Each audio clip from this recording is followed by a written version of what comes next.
WMAQ,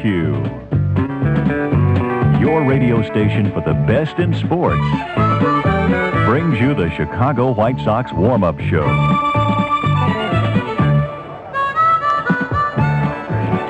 Hello again, everybody. Harry Caray with the White Sox warm-up show, brought to you by the Tinderbox, Chicagoland's #1 tobacco stores, and by Cal's Great Sandwich Restaurants in Chicken City, USA, with locations throughout Chicagoland, northern Indiana, and southeastern Wisconsin. Our guests on the pregame show, the great pitcher of yesterday, and now the fine broadcaster of the California Angels, Don Drysdale, from whom you'll hear in a moment. Harry Caray back at Comiskey Park. Our guest on the pregame show, Don Drysdale, on a very, very sad occasion. Don, I know how well you knew Lyman Bostock, and first of all, what a tragedy.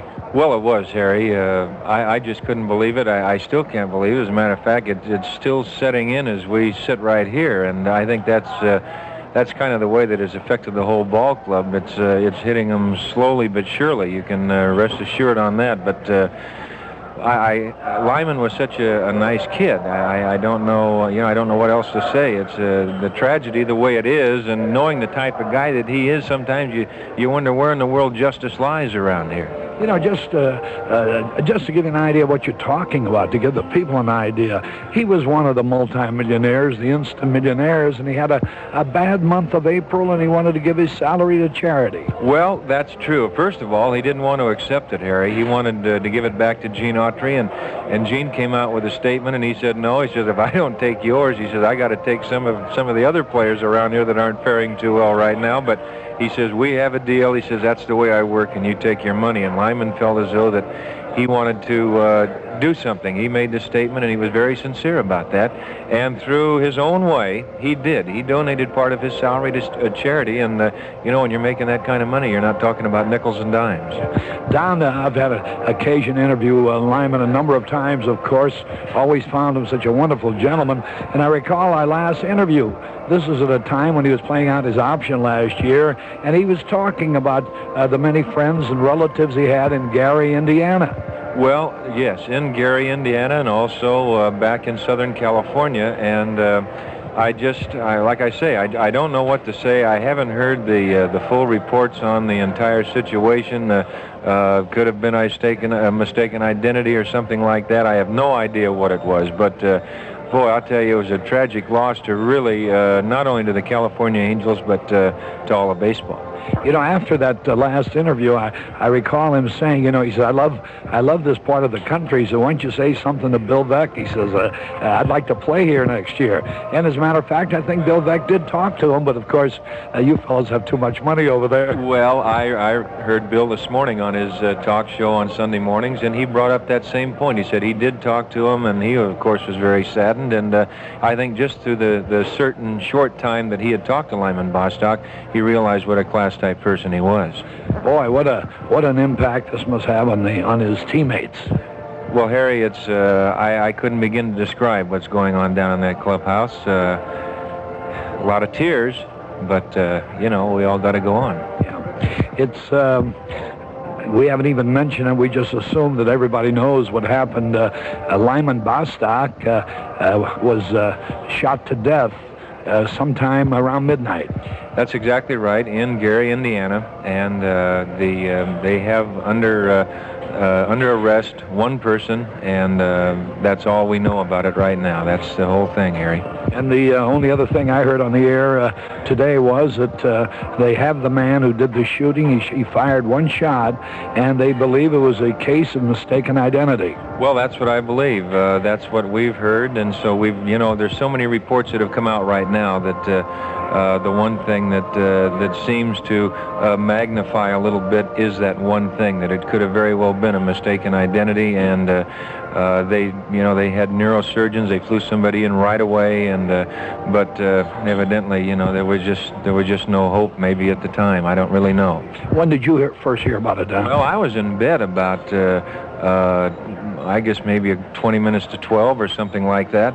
And I got a phone call, and I heard about it right at that particular time, and I just couldn't believe it. I mean, figure anything about the tragic ending that it had. I mean, you just hard to put your finger on what you could even imagine.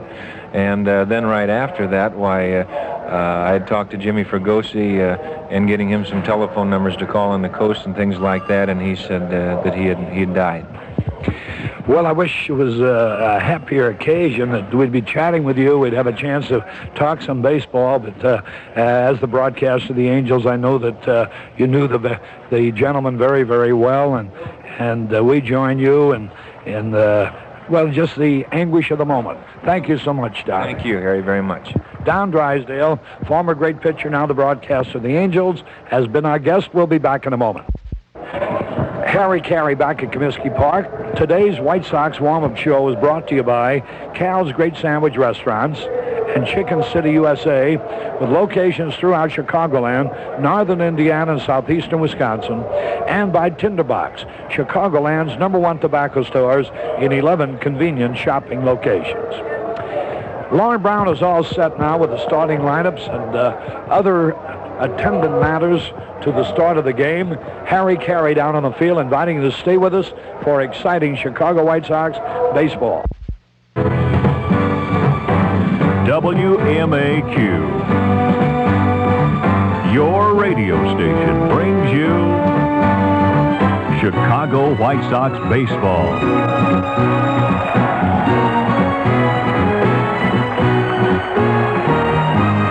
From Comiskey Park in Chicago, Illinois, it's White Sox baseball, brought to you today by True Value Hardware Stores. It's more than just a name, it's their way of doing business. By Stroh's, from one beer lover to another, Stroh's. By Gladstone Realtors, your Relo member in Elk Grove Village. By Champion Spark Plugs, treat your car to a fresh set of champions.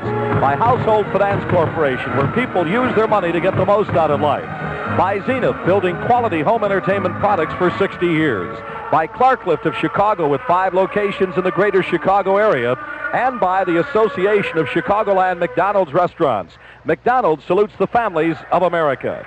And by the folks at Chevrolet, along with Chevrolet dealers coast to coast, who invite you to come on in and see a winning lineup of cars for 1979. Well, the scoreboard going off behind us as we open up the broadcast today, and on the occasion of a wedding at home plate, as now it is Mr. and Mrs. Joe Fortier, who were just pronounced man and wife at home plate. Barbara Ann Brush is her maiden name. She is now Barbara Ann Fortier, and her husband Joe. They were just wed at home plate, and the scoreboard went off after the minister announced and pronounced, "I now pronounce you man and wife." Wedding party of the bridesmaid and best man, and a entire wedding party of 8 girls decked out in beautiful yellow gowns, and rice being thrown as they head for the vehicles, antique automobiles on the right side. And our partner Harry Caray is standing by, because now a Chevrolet love truck is being wheeled onto the field in front of the White Sox dugout. And this is Fan Appreciation Day here at Comiskey Park, and a good crowd on hand. First 10,000 youngsters receive free jackets, a lot of prizes to be given away, with the top of the list being the Chevy love truck, given away in cooperation with Chevrolet and WMAQ Radio. So right now, without further ado, let's go down on the field, and my partner, the voice of the White Sox, Harry Caray.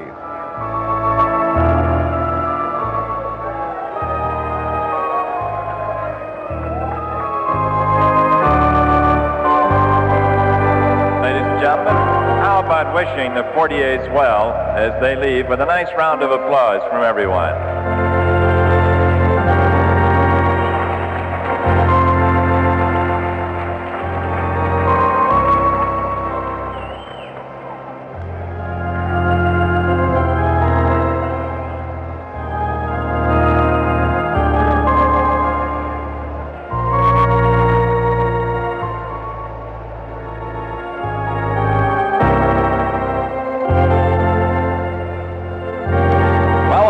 Party is departing.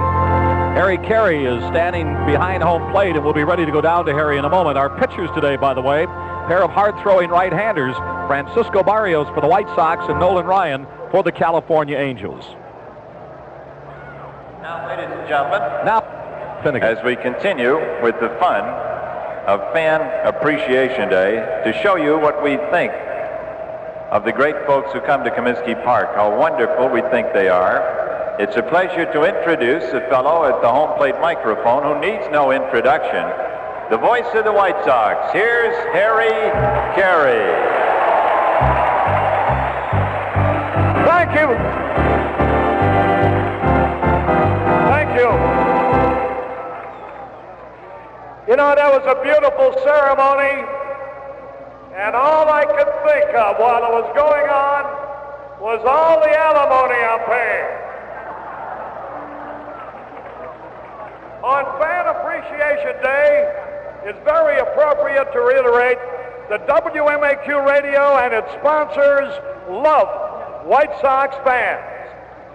So WMAQ, Chevrolet, and the Chicago area dealers once again have conducted their Love the White Sox promotion. Now we're going to draw the winning entry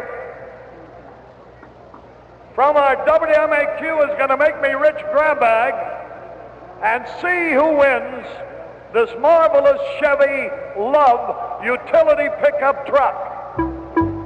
You'll notice it's specially painted with the White Sox, WMAQ, and Chevy Love logo. So with thanks to Bert Sherwood of WMAQ, Dave Welday of Chevrolet, and Bill Kennedy of the Chevrolet Dealers Association, let's draw a name and see who wins this prize and gets the White Sox Fan Appreciation Day off to a great start. Good luck to everybody. Only one can win, and here we go.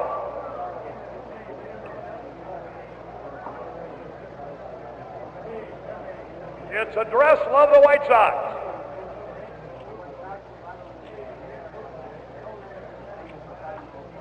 It's a card. I have enjoyed the radio accounts of this year's season. I'm sorry it wasn't as good a year as last year, but it has been very enjoyable. Roy Whitford, 2615 Utah Trail, Route 3, Janesville, Wisconsin. How about that? So, Wisconsin loves the White Sox also. Congratulations. Thank you very much. Have a good day. So long, everybody. All right, our winner, Roy Whitfield of Janesville, Wisconsin, wins the Chevy Love Truck. I believe a year ago, an Indiana resident won the Love Truck. So the area states have been the big winners in the WMAQ Chevy Love Truck contest here the last 2 years. And we'll be back with today's starting lineups in just a minute. Lorn Brown back at Comiskey Park. Let's take a look at the starting lineups, and obviously a change in the lineups in the Angels lineup after the tragic slaying of their outstanding outfielder Lyman Bostock in Gary, Indiana last night. It'll be Rick Miller leading it off in center field. Ken Landreau will bat second and be in right field. Carney Lansford will hit third and play third. Bob Baylor, I'm even confused today in the lineup and passing along for you for the Angels. Baylor will be the designated hitter. He'll bat cleanup. Joe Rudy will be in left field. He'll bat fifth. Ron Jackson at first base, batting sixth. Brian Downing doing the catching, batting seventh. Bobby Gritch will be at second base, and Bobby will bat eighth. And batting ninth will be the shortstop, Jim Anderson. On the mound, it'll be Nolan Ryan. He has won 8 and lost 13 this year. He is 1-1 against the Chicago White Sox. For the White Sox, Harry Chappis leads it off at shortstop. Bobby Molinaro in right field batting second. Chet Lemon in center field batting third. Lamar Johnson, the designated hitter, batting cleanup. Ralph Garr in left field. Eric Soderholm at third. Mike Squires at first. Marv Foley doing the catching. And Greg Pryor at second base batting ninth. On the mound, Francisco Barrios, and Frankie has won 9 and lost 13. Let's switch to Bob Finnegan. in a moment of silence in the fond memory of California Angels player Lyman Bostock, who was killed last night.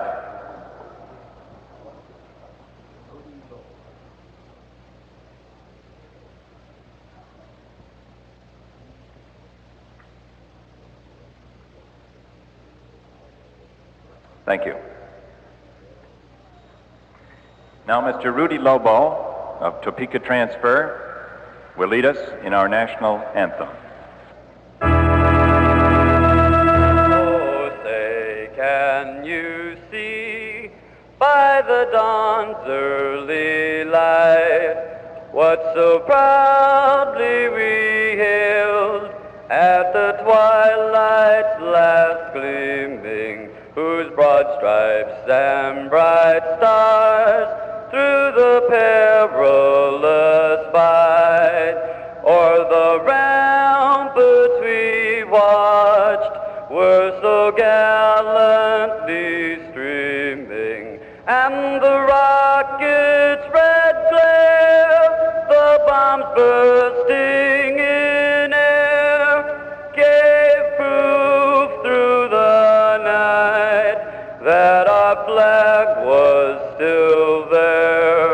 Oh, say does that star-spangled banner yet wave o'er the land of the free and the home of the brave.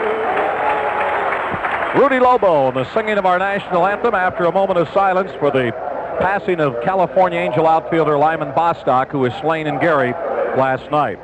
Now down near the White Sox dugout, Miss Ella Lakovic, a White Sox season ticket holder for over 30 years, throws out the first pitch to Mar Foley.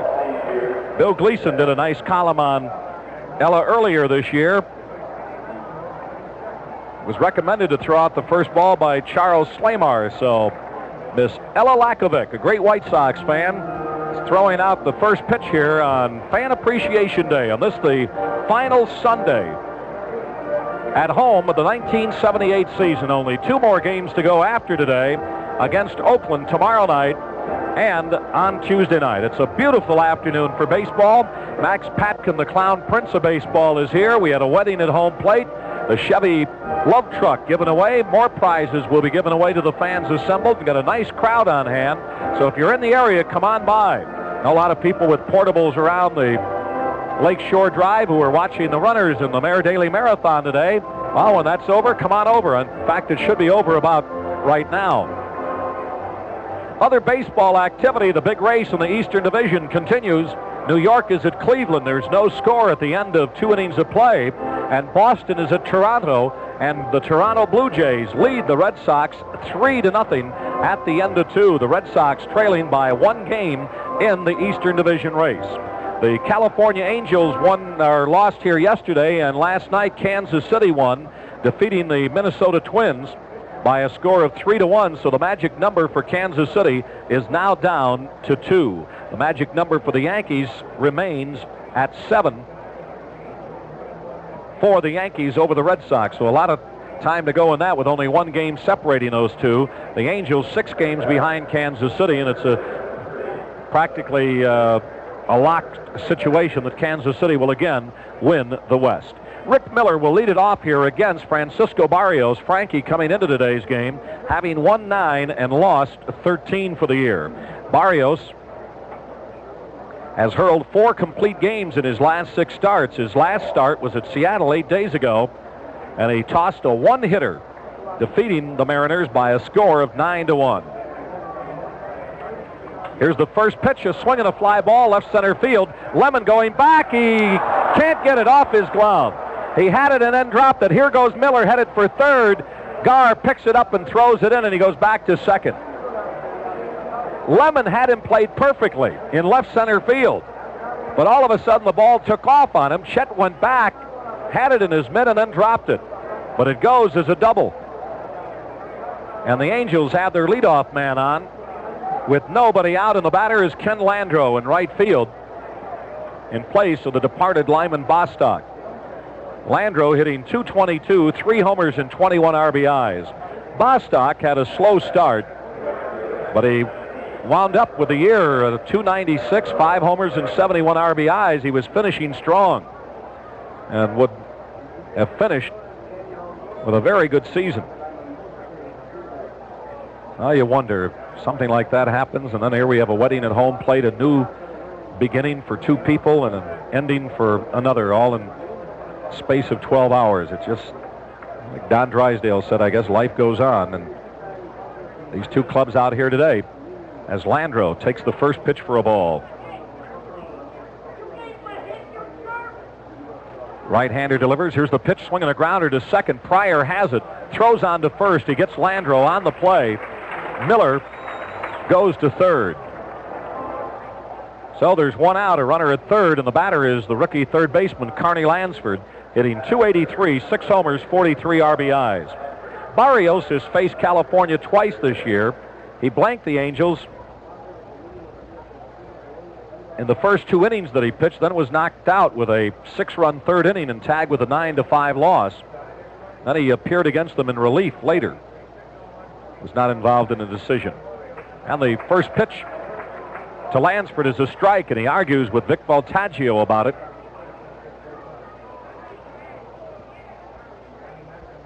We'll check all the other baseball for you here in a moment. Cubs underway at St. Louis. Phillies leading the Mets 1-0. Here's the pitch, swing and a miss. Took something off the pitch. And it's 2 strikes. Barrios, as we mentioned, is 1-9. He's lost 13. Earned run average of 3.74. A sterling performance in his last outing with that 1 hitter. Eric Soderholm over at third. Eric celebrating his 30th birthday today. Right-hander in the windup. Here's the 2-strike pitch. Hits his bat and goes back to the screen. Connie Abel, one of our WMAQ engineers, celebrating her birthday today. Won't tell us how old. We didn't ask, really. 21, says Dan Hozak.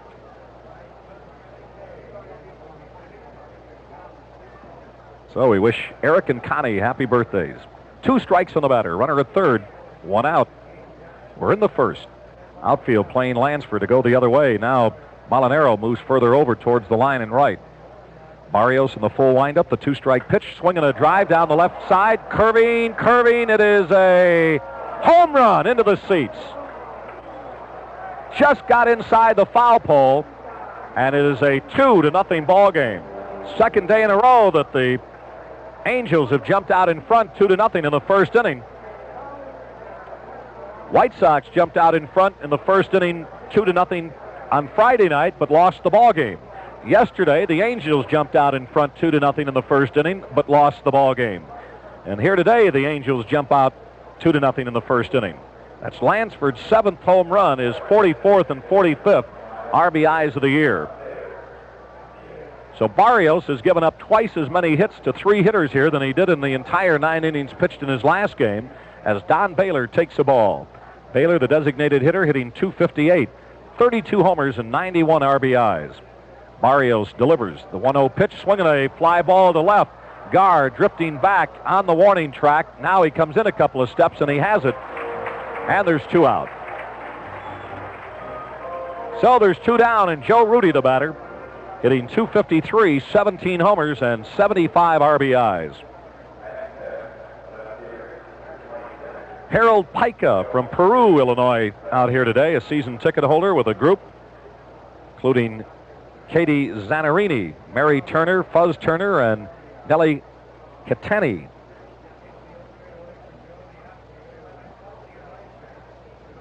Two to nothing. The Angels out in front. Here's the pitch to Rudy. Fastball inside, a ball. Philadelphia Phillies out in front of the New York Mets, 1-0. That game at the end of 1. Right-hander delivers. Here's the pitch, and it's inside, a ball. New York at Cleveland, no score in the bottom of the second. A lot of football going on today. We'll keep you up to date with that a little later. Toronto got 2 in the first, 1 in the second. They lead Boston 3-0 at the end of 2. Detroit, no score in the first at Baltimore. Here's a swing and a shot foul down the left side. McBride got his 10th home run of the year with nobody on in that Philly game to account for their run. Bears off today. They'll be playing tomorrow. That Cub game, Kenny Holtzman is going for the Cubs. Pete Vukovich going for the St. Louis Cardinals. Here's the 2-1 pitch, and it's a called strike in the outside corner. Kansas City at Minnesota, 2 14-game winners, Rich Gale and Dave Goltz, going for Kansas City and the Twins. Gale 14-8, Goltz 14-10. Right-hander ready. Here's the 2-2 delivery. Swinging a foul behind the California dugout, goes down the ramp. Downstairs.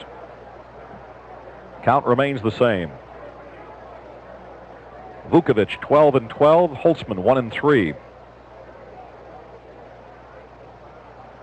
The Pirates at Montreal, Keeson going against Sanderson.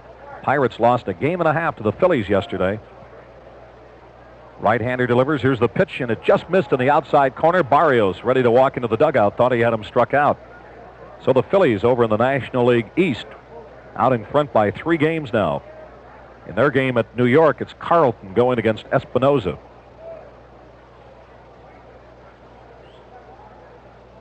The 3-2 delivery on the way to Rudy. Outside a ball, he walked him. So Rudy trots down to first, and Ron Jackson, the first baseman, steps up, hitting .295, 5 homers and 55 RBIs, and Larry Doby going out to the mound to talk to Barrios. Tigers at Baltimore, Slayton going against McGregor. Seattle at Texas, Colburn going against Comer. In that Yankee-Cleveland game, it's Ron Guidry, 22-3, going against Paxton, 12-9. And the pitchers at Toronto, the Red Sox, going with Torres, while Toronto going with Don Kirkwood, the former White Sox pitcher. So the conversation ends. Doby goes back to the dugout. Marv Foley goes back behind the plate. Our outfield alignment today, Ralph Garr in left, Chet Lemon in center, and Bobby Molinaro in right. The infield with Mike Squires at first, Greg Pryor at second, Harry Chappis at short. Birthday boy Eric Soderholm at third, and Marv Foley behind the plate. So Ron Jackson steps in. Right-hander delivers. Here's the pitch, and it's a ball. Fireside Bowl group up in the skybox today.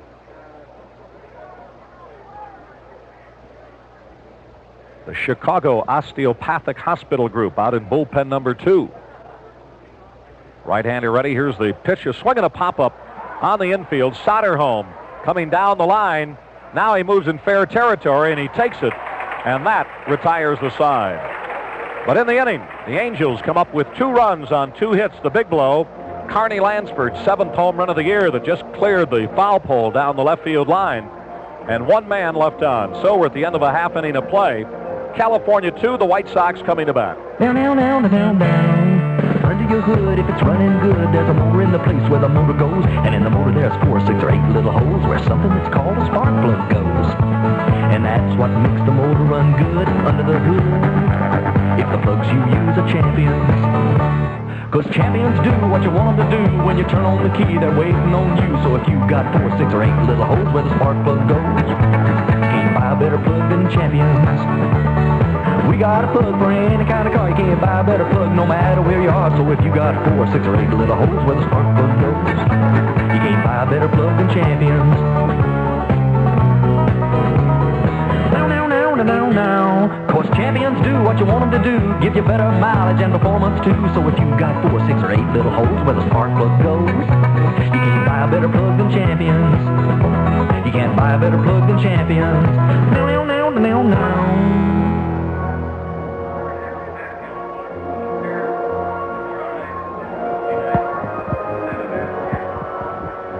Well, they just made the announcement that in deference to the death of California Angel outfielder Lyman Bostock, Max Patkin, the clown prince of baseball, who was to have appeared here today, will not appear, but will be here tomorrow night and Tuesday night, appearing during the games against the Oakland Athletics. And I think everybody can concur with that as being a good move. So Max will not be doing his normal routine today, and I'm sure many of the youngsters here are disappointed, but I know their parents certainly understand and will relay their feelings along to the children that why Max is not appearing here today. But Max will be out here tomorrow night and Tuesday night against the Oakland Athletics. Harry Chappas leads it off in the bottom of the first. The White Sox trailing here by a score of 2-0. Chappas hitting .304, no homers and 3 RBIs. Nancy Faust playing Zorba the Greek for little Harry. Carney Lansford playing in. Nolan Ryan delivers. First pitch, a swing and a foul. Ryan has won 8 and lost 13. Not one of his better years. Earned run average of 3.63. He's won 1 and lost 1 against the White Sox this year. Lifetime, he is 14-12 against the Sox. He leads the club in strikeouts, 241 in 218 innings. Here's the one-strike pitch inside a ball. So, did he hit him? Yep. Chappas got hit by a pitch on an inside delivery. So the leadoff man is on.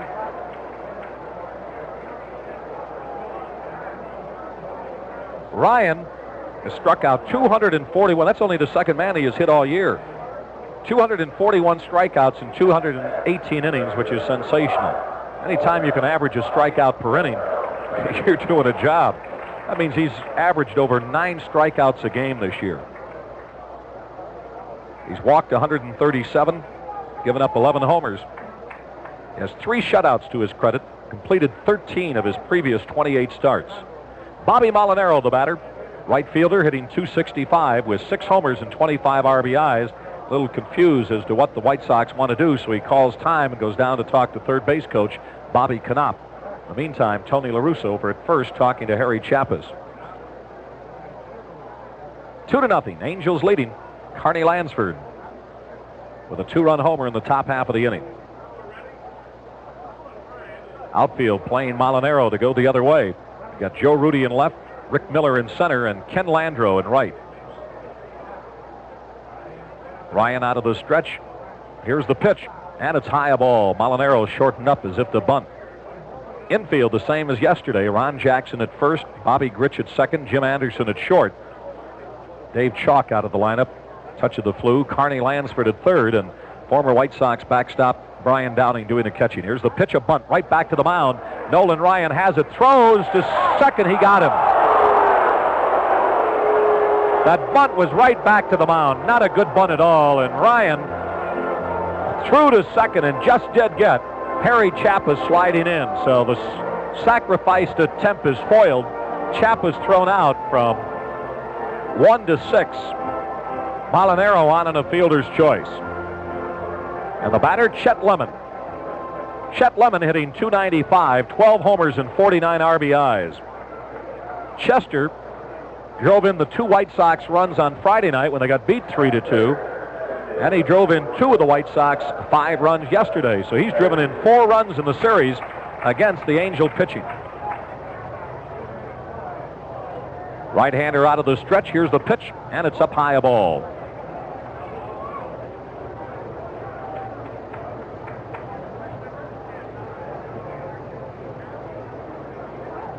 Nolan Ryan.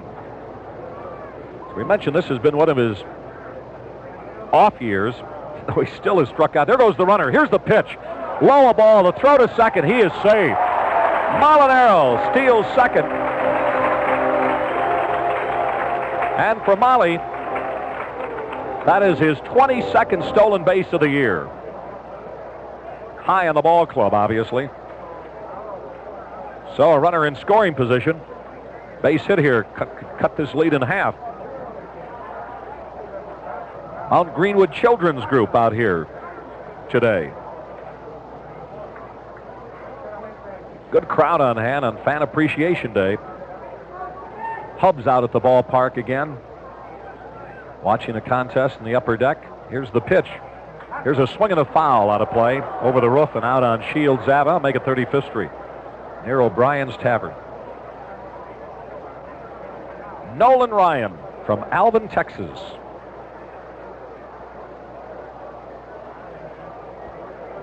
6'2", 195-pounder. 31 years old. Born in Refugo, Texas. Resides in Alvin. Here's the pitch. Check swing and a ball. The umpire at first as he went around. He's out. Lemon slams the bat down. He may be ejected.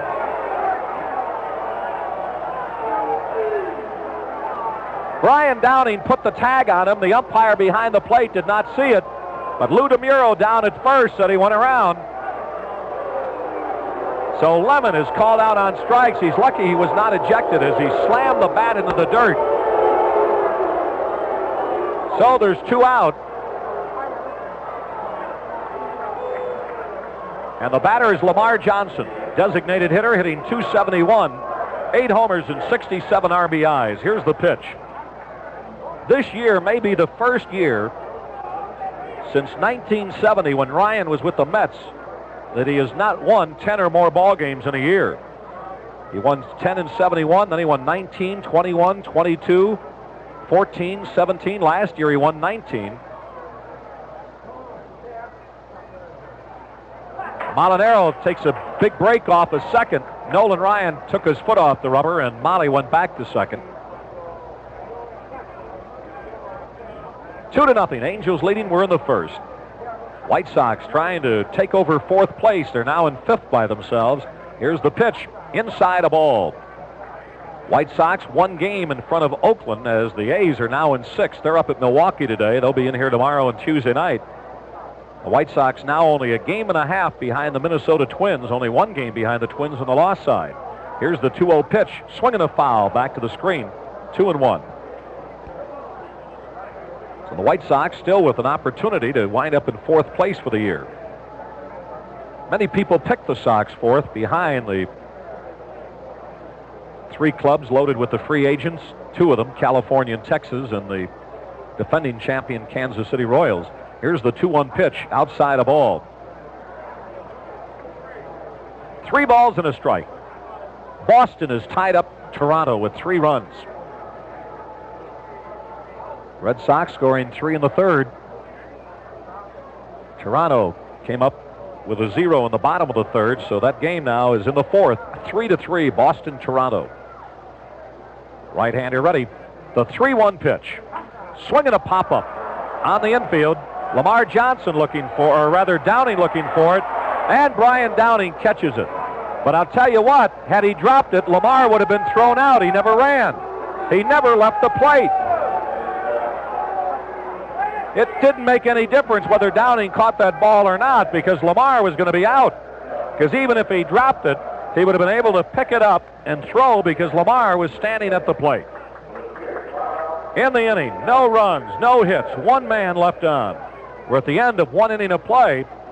California 2, the White Sox nothing. If you're seeing shadows and glare in your home, you probably aren't seeing things in the right light.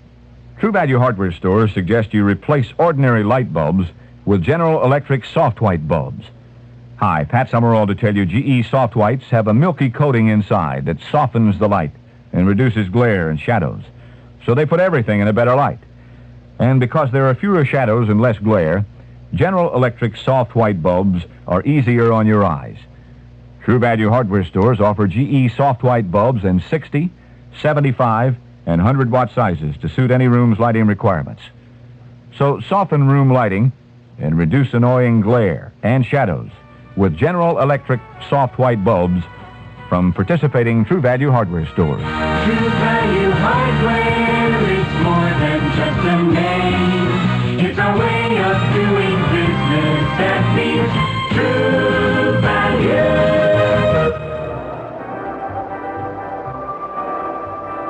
Lorn Brown back at Comiskey Park as we go to the 2nd inning. California out in front here, 2-0.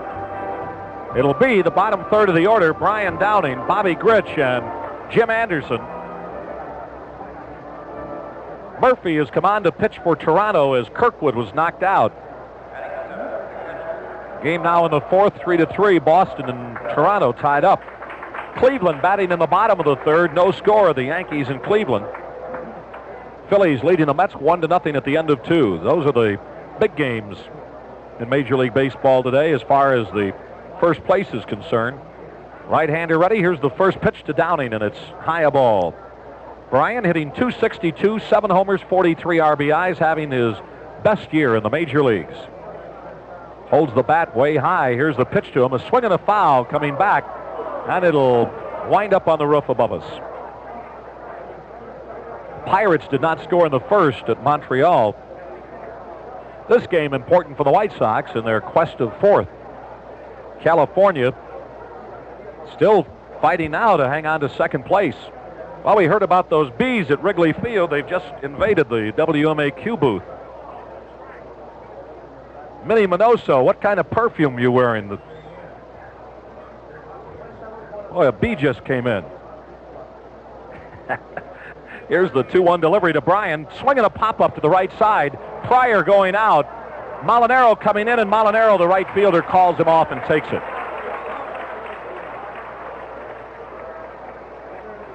Minnie Minoso receiving a nice award again. You know, Minnie is one of the few modern-day ball players who was voted on the all-time White Sox team. You and Luke Appling, you're a little behind Luke. Johnny Mostel, Whiting boy. Here's the pitch to the number 8 hitter, Bobby Grich, and it's a ball. Bobby hitting .235, 6 homers, 38 RBIs. Here's the delivery. Check swing and a called strike. How's it going, Minnie? Well, I'm not too happy today, like you. For whatever happened, you know, we lost one guy who used to be part of our life, same profession, baseball. And anytime we lost one guy, no matter what team they play, you know how I feel about it. Yep. Minnie referring to Lyman Bostock, if you haven't heard, who was slain in Gary last night. Grich fouls it back, strike 2. It's sad for anybody who is slain like that, whether they be in baseball or out of baseball, but it really hits home to the players, I know, especially his teammates of California. It's all right, but, you know, we're professional. We have to, the people didn't have anything to do with it, and we have to give it them 100%, and that's what this ball club do right now. Even so, I know they hurt, they miss it, but that's the destiny, and what can we do? That's right. Grich just took a ball. The count even up, 2-2. Barrios delivers. Fastball fouled back to the screen. Minnie, you're looking good per usual.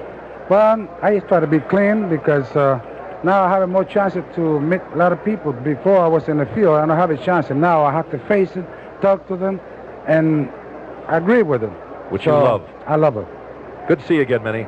It's my pleasure, and thank you very much to give me the opportunity to take your beautiful time to just say thank you very much to the fan here in Chicago, and I expect it.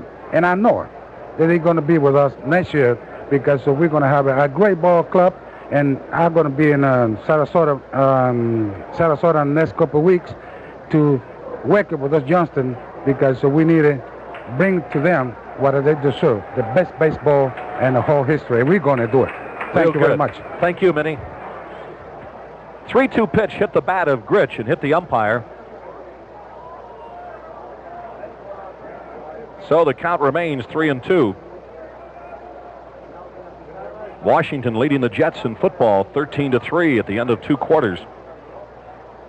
The Orioles have jumped out in front of the Tigers 1-0. Bottom of the second. Here's the pitch. Low a ball, he walked him.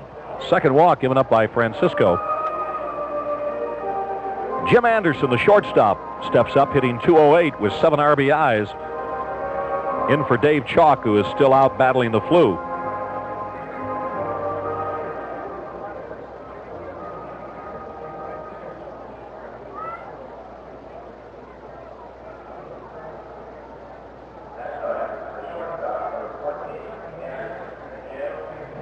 Jim Anderson, the batter. Cleveland leading Pittsburgh 6-3 at the end of the second quarter in football. And the first pitch is a ball. Buckner hit his 4th home run of the year for the Cubs in the first. Nobody on. They lead the Cardinals 1-0. A 2-run homer by Lansford here. It's given the Angels a 2-0 lead in the first. Here's the pitch, a swing and a foul coming back and onto the roof. Bill Horgan. His boys out at the ballpark today. Good turnout here on Fan Appreciation Day. Probably about 12, 15,000. 1 ball, 1 strike. Barrios out of the stretch. There goes the runner. Here's the pitch, swinging a foul to the right side. Squires hustling over, but he won't get to it as it lands in the box seats.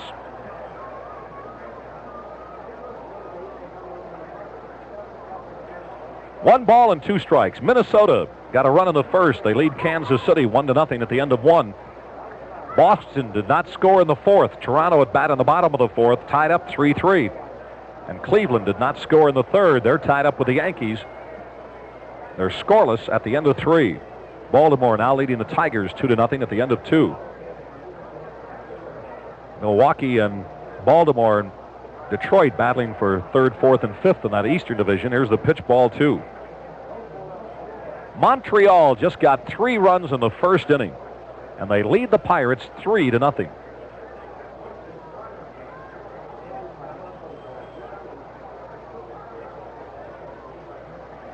Francisco Barrios trying to settle down here.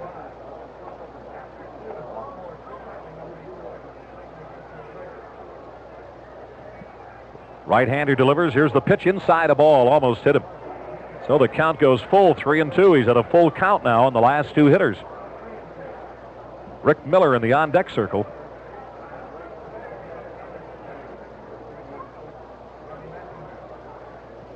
Johnny McNamara doing the coaching down at 3rd. Bob Clear over at 1st. There goes the runner. Here's a swing and a foul down the left side. He got jammed.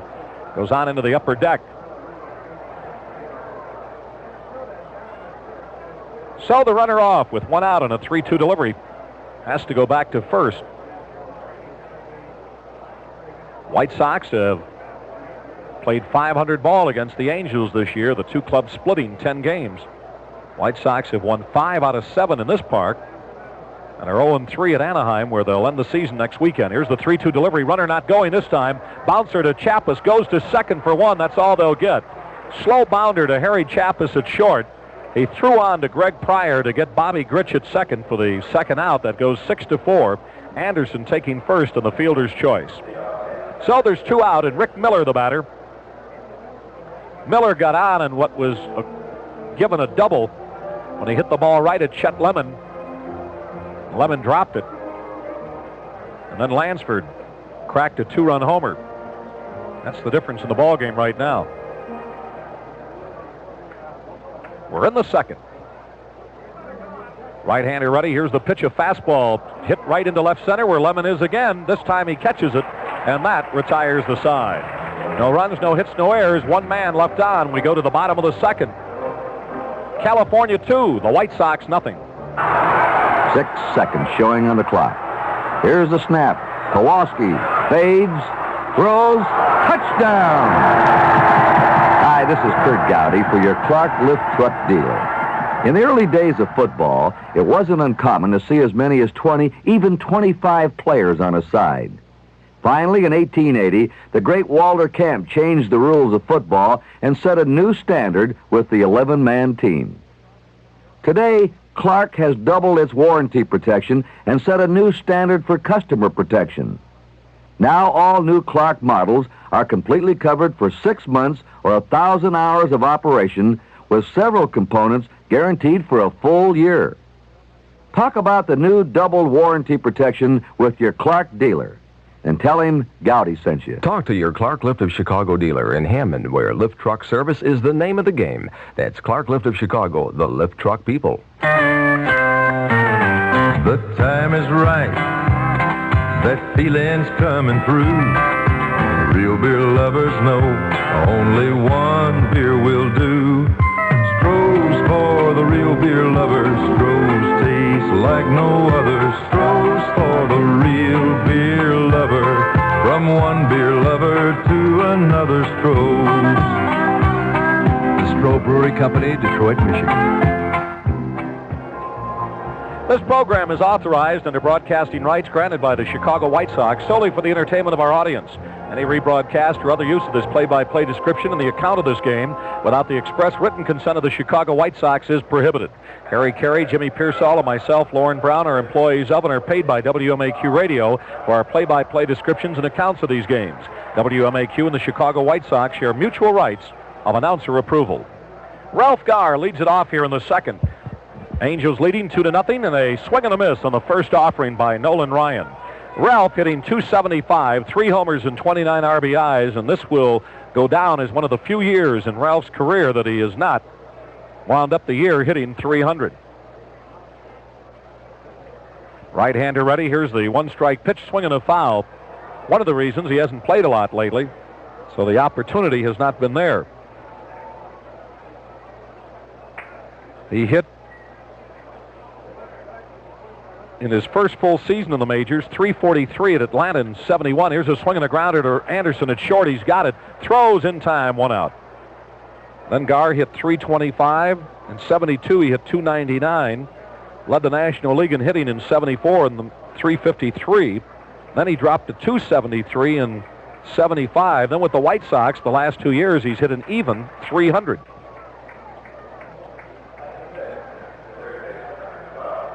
So there's 1 out, and Eric Soderholm, the batter. Eric celebrating his 30th birthday today.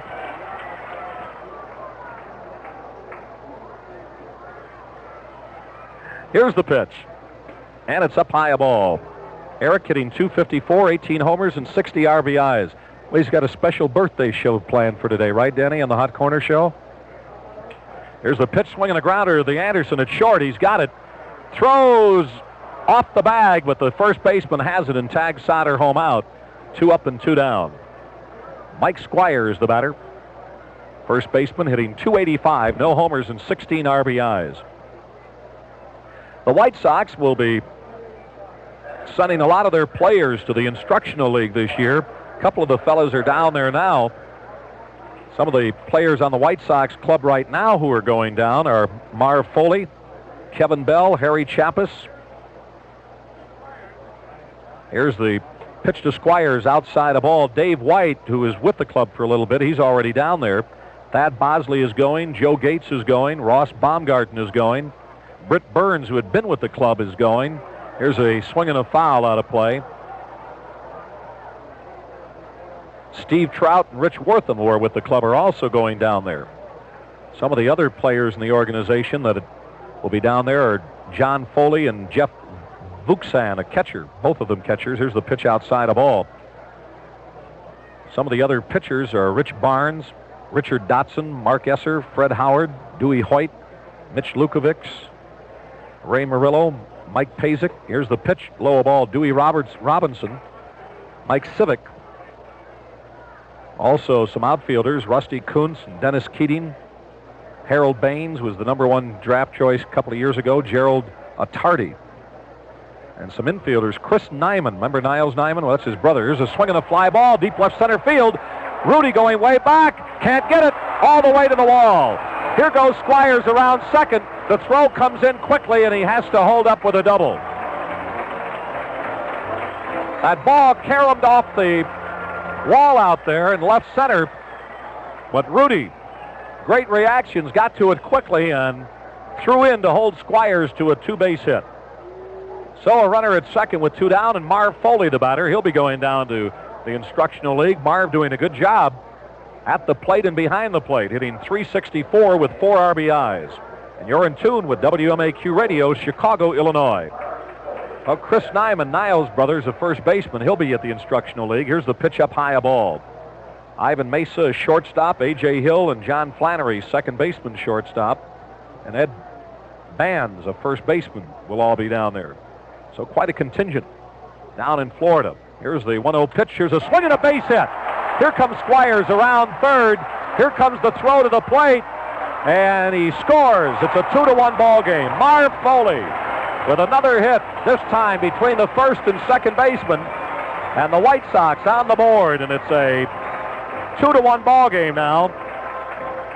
Foley singling home Squires. It's all started after 2 out. And Greg Pryor, the batter. Greg got the game-winning hit yesterday. Came in the ball game for defensive purposes and came to bat in the 8th inning and drove home what proved to be the winning run. And Greg now, in his last 4 plate appearances, has gotten a single. 4 straight singles. He was retired his first time up Friday night. Then he got 3 straight singles, and then batting yesterday in the 8th inning, singled, driving home the game-winning run. Here's the pitch. And it's outside of ball. First baseman was looking for him to bunt.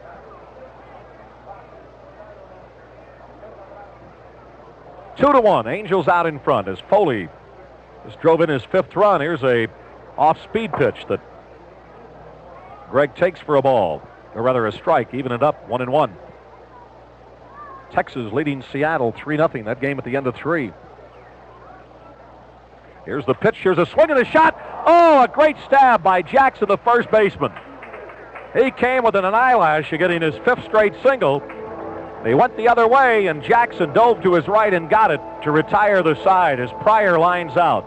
But in the inning, the White Sox come up with 1 run on 2 hits, no errors, 1 left. So we're at the end of 2 here at Comiskey Park. California 2, the White Sox 1. People use our money to get the most out of life, like a trip too far away, or something that you need today. It's the same old story. You went shopping and now you've got some big bills you'd like to clear up. Well, an HFC bill payer loan might be the answer. With a bill payer loan, you could consolidate those bills and make 1 monthly payment that may be less than the total payments you're making now. The HFC bill payer loan, a solution to an old story. HFC, an equal opportunity lender. People use our money to get the most out of life. Come on into HFC. For a large or small loan, see Household Finance and choose from a wide variety of repayment plans. HFC has over 60 offices in the greater Chicago area. See your phone book. Lorn Brown back at Comiskey Park as we go to the 3rd. The Angels leading 2-1. The Yankees just came up with 2 runs in the 4th inning, and they lead Cleveland 2-0. Boston and Toronto went out in the 4th, so they're in the 5th now, tied up 3-3. Detroit just tied up Baltimore with a pair in the 3rd. Cincinnati and Atlanta, time called because of a rain delay. Montreal leading the Pirates 3-0 at the end of 2. And the Phillies just got 2 more at New York, and they lead the Mets 3-0 in the bottom of the 3rd. So the Phillies may be making a lot of hay again today. Here's Ken Landreau, left-handed hitting right fielder, fouling off the first pitch, grounded out to second, his first time up today. L.A. Rams lead Houston 10-3 in the NFL at the end of 3. Philadelphia leads Miami 7-3 at the end of 3. Here's the pitch, swinging a chopper to the second baseman. Pryor in the outfield grass has it, throws, he gets him by his step. Good play by Pryor going to his left. So there's 1 out. Carney Lansford, the batter, belted a 2-run homer just inside the foul pole down the left field line. First time up is accounted for the 2 Angel runs.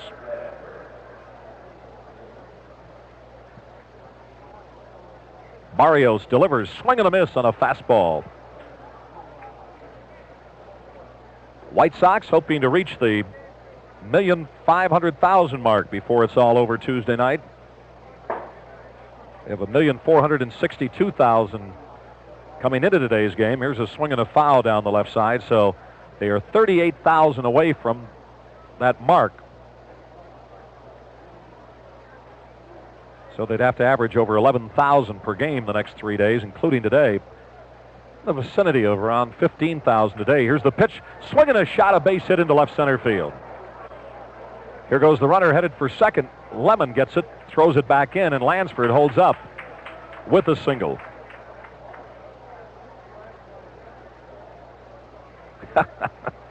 A pony down behind the California bullpen on the catwalk. One of the prizes that's being given away here on Fan Appreciation Day. There'll be a bundle.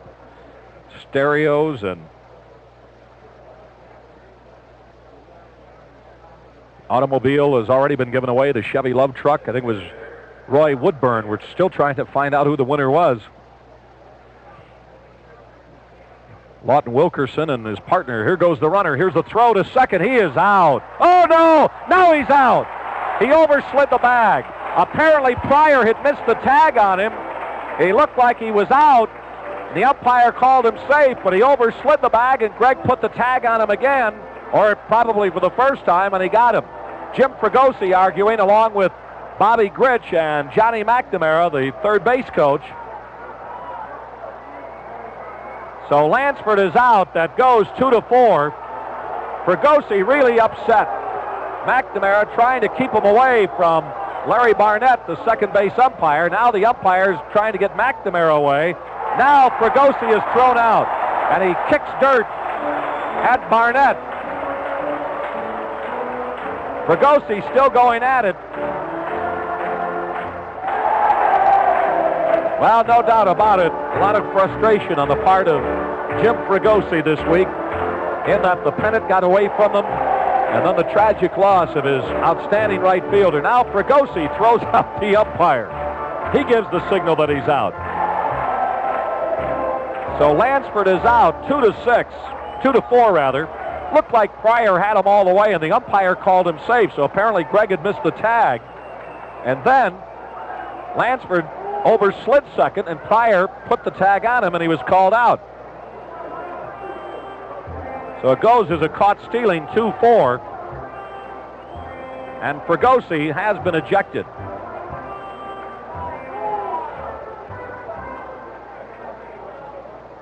So Johnny McNamara or Bob Skinner will most likely run the ball club now. Jim Fregosi, rookie manager of the California Angels. He's a player coach at Pittsburgh and then came over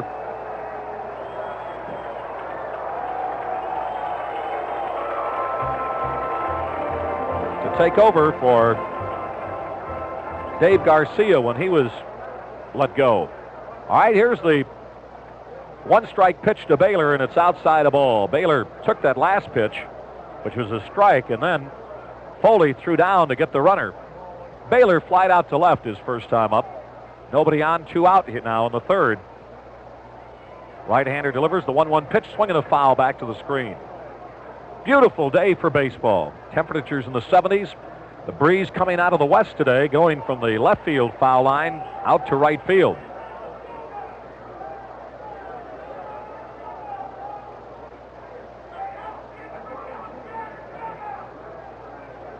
Some of the fans yelling at the umpire to get Fregosi out of the dugout.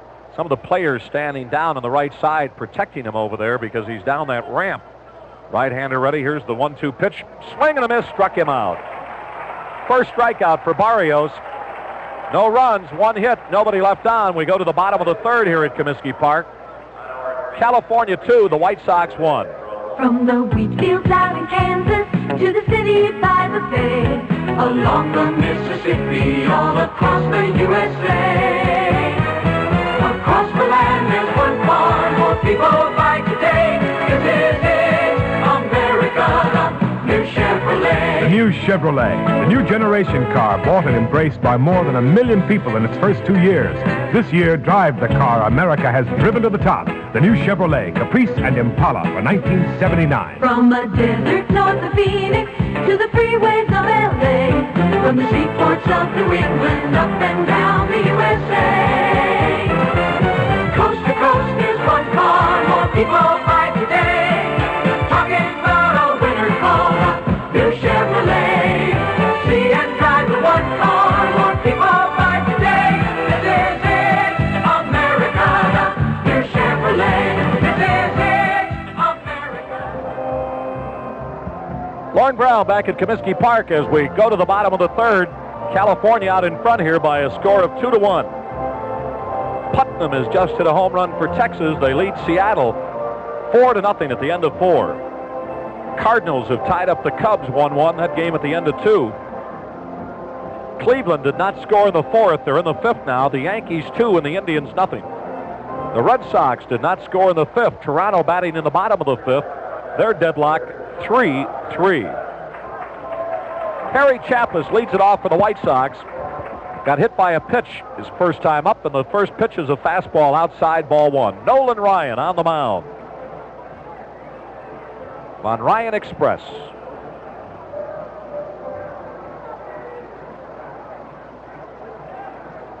Right-hander into the windup. Here's the 1-0 pitch. Inside a ball. 2-0.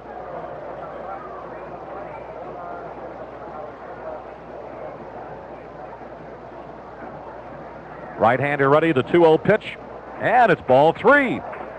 3 balls and no strikes. Bill Veeck talking today on the Mary Frances and Friends show on WMAQ that wanted to get Eddie Stanky to work with Harry down in the instructional league. Here's the pitch, and it's a strike in the corner.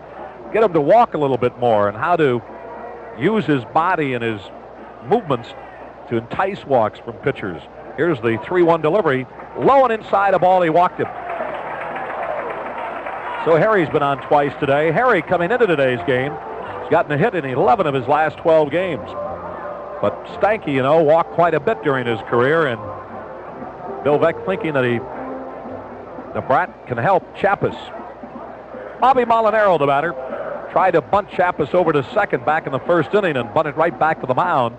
And Ryan forced Chappis out at second. Phillies added another run. Here's the pitch. Here's a swing and a long drive to right. But it's going to hold up. Lance Landreau is there, pounds the mitt. He's about 5 feet in front of the warning track. Got under it just a little too much. With that wind blowing out, looked like it, when it got off the bat, it might carry a lot farther than it did, but Landreau hauled it in with room to spare about 5 feet in front of the warning track. So there's one out. The batter, Chet Lemon, called out on strikes his first time up. Well, actually, the umpire ruled he had gone around. Philadelphia added another run. So the Phillies now in front of the Mets, 4-1 in the bottom of the 4th at New York. Here's a toss to first. Chappis is back. Angels jumped out in front in the first with a double by Miller and a 2-run homer by Carney Lansford. White Sox got their run in the second on a double by Squires with nobody on and 2 out, and a single by rookie Marv Foley. Right-hander ready. Here's the pitch, and it's inside a ball. Max Patkin, the clown prince of baseball, will not be appearing here today because of the tragic and untimely death of Lyman Bostock, the California outfielder. But Max will be out here tomorrow night and Tuesday night. Here's the pitch. Swinging a chopper to the left side. Carney Lansford, third baseman, has it. Throws to second. He got him. And Lemon is over at first in a fielder's choice. No chance for the relay as Chappis is out 5-4. So a runner at first now with 2 out. Lamar Johnson, the batter, popped up to the catcher right out in front of the plate. Some of the fans on Lamar, when he popped up, he just stood at home plate. Molinaro was coming around to score had the ball dropped. But had it dropped, Lamar would have been thrown out because he had never left home plate. Here's the pitch. And it's a strike in the outside corner.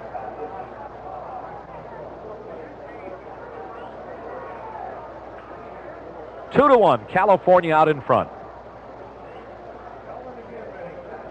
Right-hander ready. Here's the pitch. And it's a ball, 1-1. Well, a few races going on in this division. California now faced with the fact that Texas is right on their back. They're only 2 games behind the Angels. They're battling for second and third. The White Sox, Minnesota, and Oakland are battling for 4th, 5th, and 6th. Right-hander ready. There goes the runner. Here's the pitch. Strike. Here's the throw to second. He is safe as he dives in head first. Stolen base for Lemon. A fastball at the knees. Lamar Johnson is arguing about it. Downing got the ball and threw down there in a hurry, but Chet dove in head first. That is his 5th stolen base of the year. I think Lamar thought that ball was a little low. The way Downing grabbed it, it looked lower than the strike zone, but Vic Voltaggio certainly with a better view of it than we have up here. So the tying run at second. Here's the 1-2 pitch. Swing and a miss. Struck him out. That retires the side. No runs, no hits, no errors. 1 left. We're at the end of 3. I'm Lorn Brown. Harry Caray and Jimmy Piersall will be along in a minute. It's California 2, the White Sox 1. Selling your house, this song's for you. If it's time to move along, go with us, you can't go wrong. We're Relo, we'll help you all the way. From New York to L.A., we've got got members all the way to help you sell your house and find the one you're dreaming of. If you're selling your house, you want top dollar, naturally. And your local Relo member can help you get it. He's got the local buyers you need. And as a member of Relo, the world's leading relocation service, he's in touch with serious buyers from all over the country.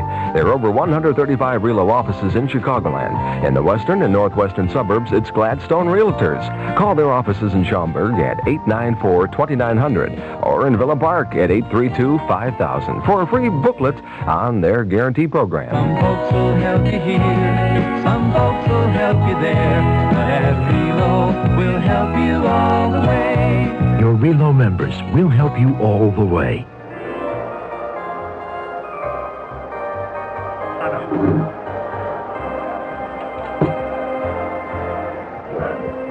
Hello again, everybody. Harry Caray and Jimmy Piersall. We're ready to go into the top of the fourth inning. The score 2-1 in favor of the Angels.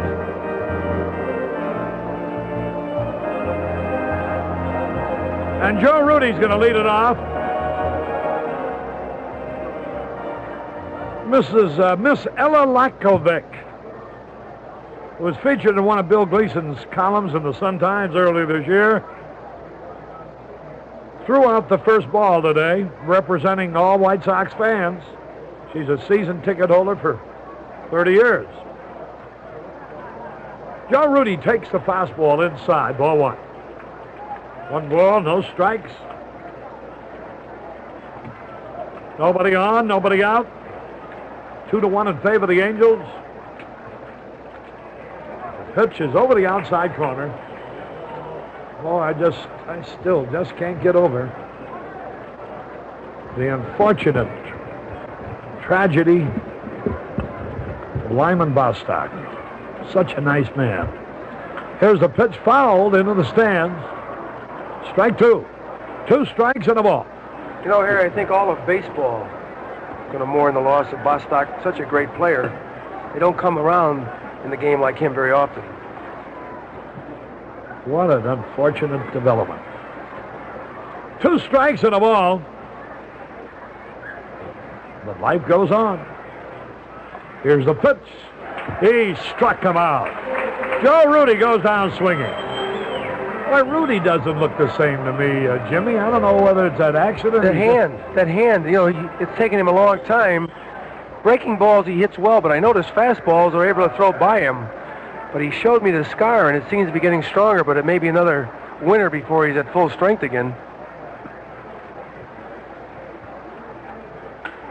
Here now is Ron Jackson. It's a high fly ball to center field.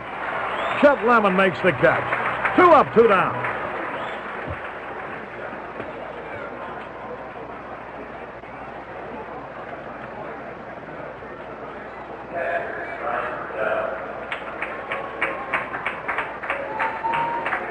Mel Marcon, the Mel Marcon's Restaurants, celebrating a birthday here today. 2 men are out. Downing has run up the middle, a base hit. Ball wasn't hit hard. It was just hit right in the right spot, and Barrios flinched it, didn't come up with it. It hit him on the fist. The Dedick family from North Riverside here for the final Sunday afternoon game, and they can't wait for next season to start, their note says. And here's a mother with 2 daughters. Between the 3 of them, they represent about 200 years in age. The mother, Rose Protus, is 84. One daughter's 62. The other one's 54. Hey, Harry, who hit a home run for Boston? Jim Rice? Yeah, Strimsky. Hit the 16th in the 6th to put him out in front 4-3, with Toronto batting in the bottom of the 6th. And the Yankees lead Cleveland 2-0. Yankees have Ron Guidry going for them. 2 men are out. Here's Bobby Grich at the plate. There's a fly ball to right center field, going to be caught. Molinaro's there, and he has it. No runs, 1 hit, no errors, 1 left. We go to the bottom of the 4th. 2-1 in favor of the Angels. Your Zenith dealer invites you in for the premiere showing of the exciting new 1979 Zenith System 3 and what great values they have for you. For example, stop in today and see the Zenith K1960WP and the Zenith K1970P, beautifully styled 19-inch diagonal decorator compact table TVs. And both feature Zenith System 3, the best Zenith ever, with a brand new picture tube called the Tri-Focus with 3 focusing actions. Not 1, but 3, for the sharpest Zenith picture ever. And a new modular chassis called the Triple Plus, an engineering advance. And Color Sentry for that great Zenith color picture automatically. And both have Zenith's dependable electrophonic video guard tuning system. So stop in today at your Zenith dealer and see these handsome compact models priced from $529.95. That's the distributor-suggested retail price. You can choose the Zenith System 3. It's designed to be the best-performing color TV in Zenith history and the most reliable.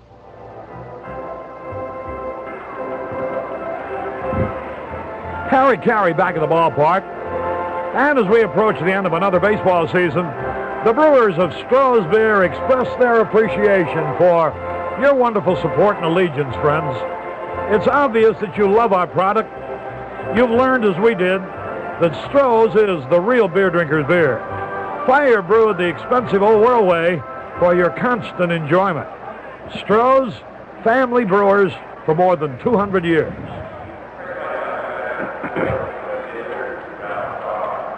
We go to the bottom of the 4th inning. Ralph Garr will lead it off. Garr bounced out his first time up.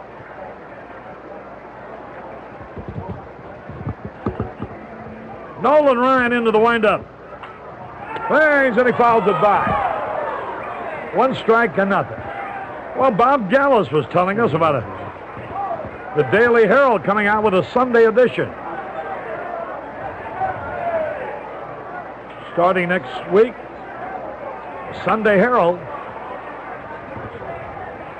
Now the pitch to Garr, and it's a little bit low. They serve the northwest suburbs.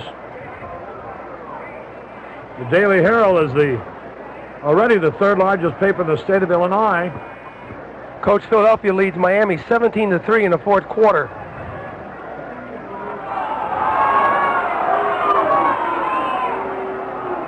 Nolan Ryan walking around the mound. 2 strikes and a ball to count.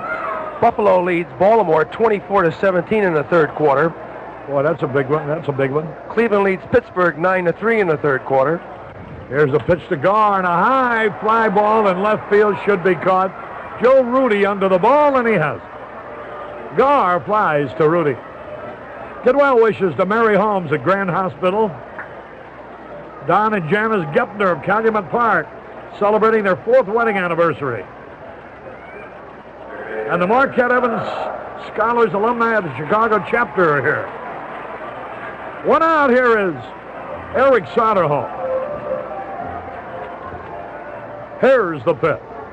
Curveball in there for a strike call. 1 strike and nothing. Ball game in the 4th inning. The pitch, foul back. Well, WMAQ on Fan Appreciation Day presented the biggest gift of the afternoon, the Love Chevrolet pickup truck. 2 strikes and nothing. Curve, strike 3 call. You got the name of the winner? We drew the winner out of a big, what's her name? Roy Woodbury.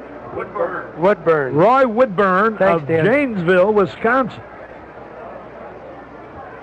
2 men are out. Here's Squires, the batter. He doubled and scored the only run after one Mar Foley single. There's the strike call. You know, Harry, it's too beautiful of a day to get involved with Dan today. You know, he could really shirk you up. 1 strike and nothing. The windup, the pitch, here it is. High fastball. That evens it up at a ball and a strike. Yankees 2, Cleveland nothing. In the 5th, that Guidry going for another shutout.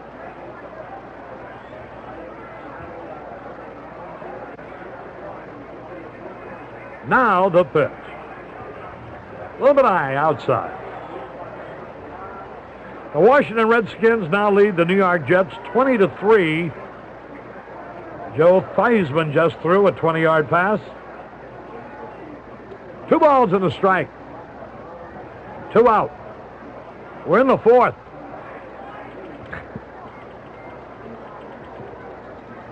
Angels are leading 2-1. Curve, strike call. 2 balls, 2 strikes.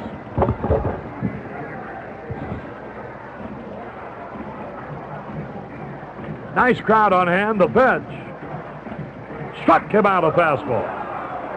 Squires is caught out on strikes. That's the 5th strikeout for Nolan Ryan. And at the end of 4, it's still 2-1 in favor of the Angels.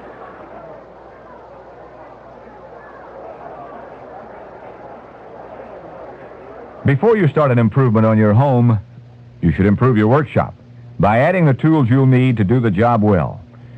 Hi, Pat Summerall to tell you True Value Hardware Stores offer a complete selection of their exclusive master mechanic tools, like the half-inch drive torque wrench for just $14.75, with a triple track scale for pounds, metric kilograms, and Newton meters. True Value Hardware Stores also offer a master mechanic wet and dry shop vacuum for cleaning up after the job's done. It comes with a 6-foot hose, 2 extensions, a master head, squeegee, and detachable dolly, all for just $44.50. Before you start an improvement on your home, improve your workshop with quality master mechanic tools exclusively from participating True Value Hardware Stores and home centers. True Value Hardware is more than just a name. It's a way of doing business that means True Value. Hi, everybody. I'm Jimmy Piersall for Emery Air Freight. Emery doesn't just go to major cities. They also go to the minors. Who's the boss? Harry Caray back in the ballpark. We're going on to the top of the 5th inning. Might be as many as 20,000 people here on Fan Appreciation Day. The White Sox are very close to that 1.5 million. I would imagine the total today is going to determine. A night game tomorrow night will be on radio only here on WMAQ.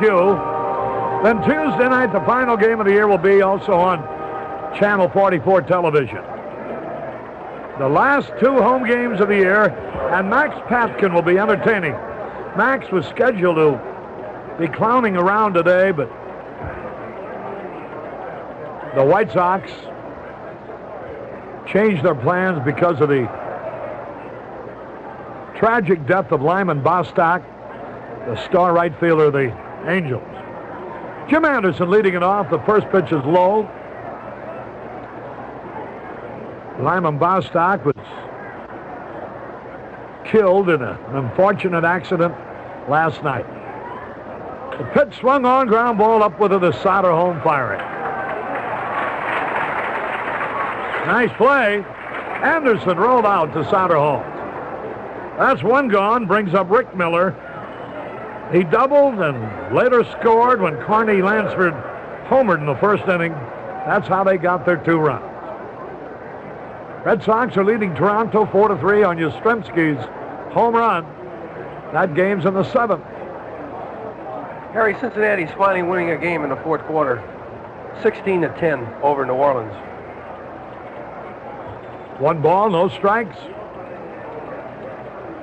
The pitch swung on, a foul outside third into the stands. Up on the board, they thank the Henry K. Jewelers for today's prizes. Pittsburgh losing in Montreal 3-0. Phillies out in front of the Mets 4-2 in the 6th. 1 out, nobody on. We're in the 5th inning. Here's the pitch. Fastball a little bit outside. Ball 2. 2 balls and a strike. Last day game of the year. We got 2 night games coming up, tomorrow night and Tuesday night, to end the season. The White Sox have drawn 1,463,000 so far. There's the pitch, swung and miss. If they have 20,000 here today, and they could do that, maybe even more, would leave them about 17,000 short with 2 games to go. Here's the pitch. Foul back and out of play.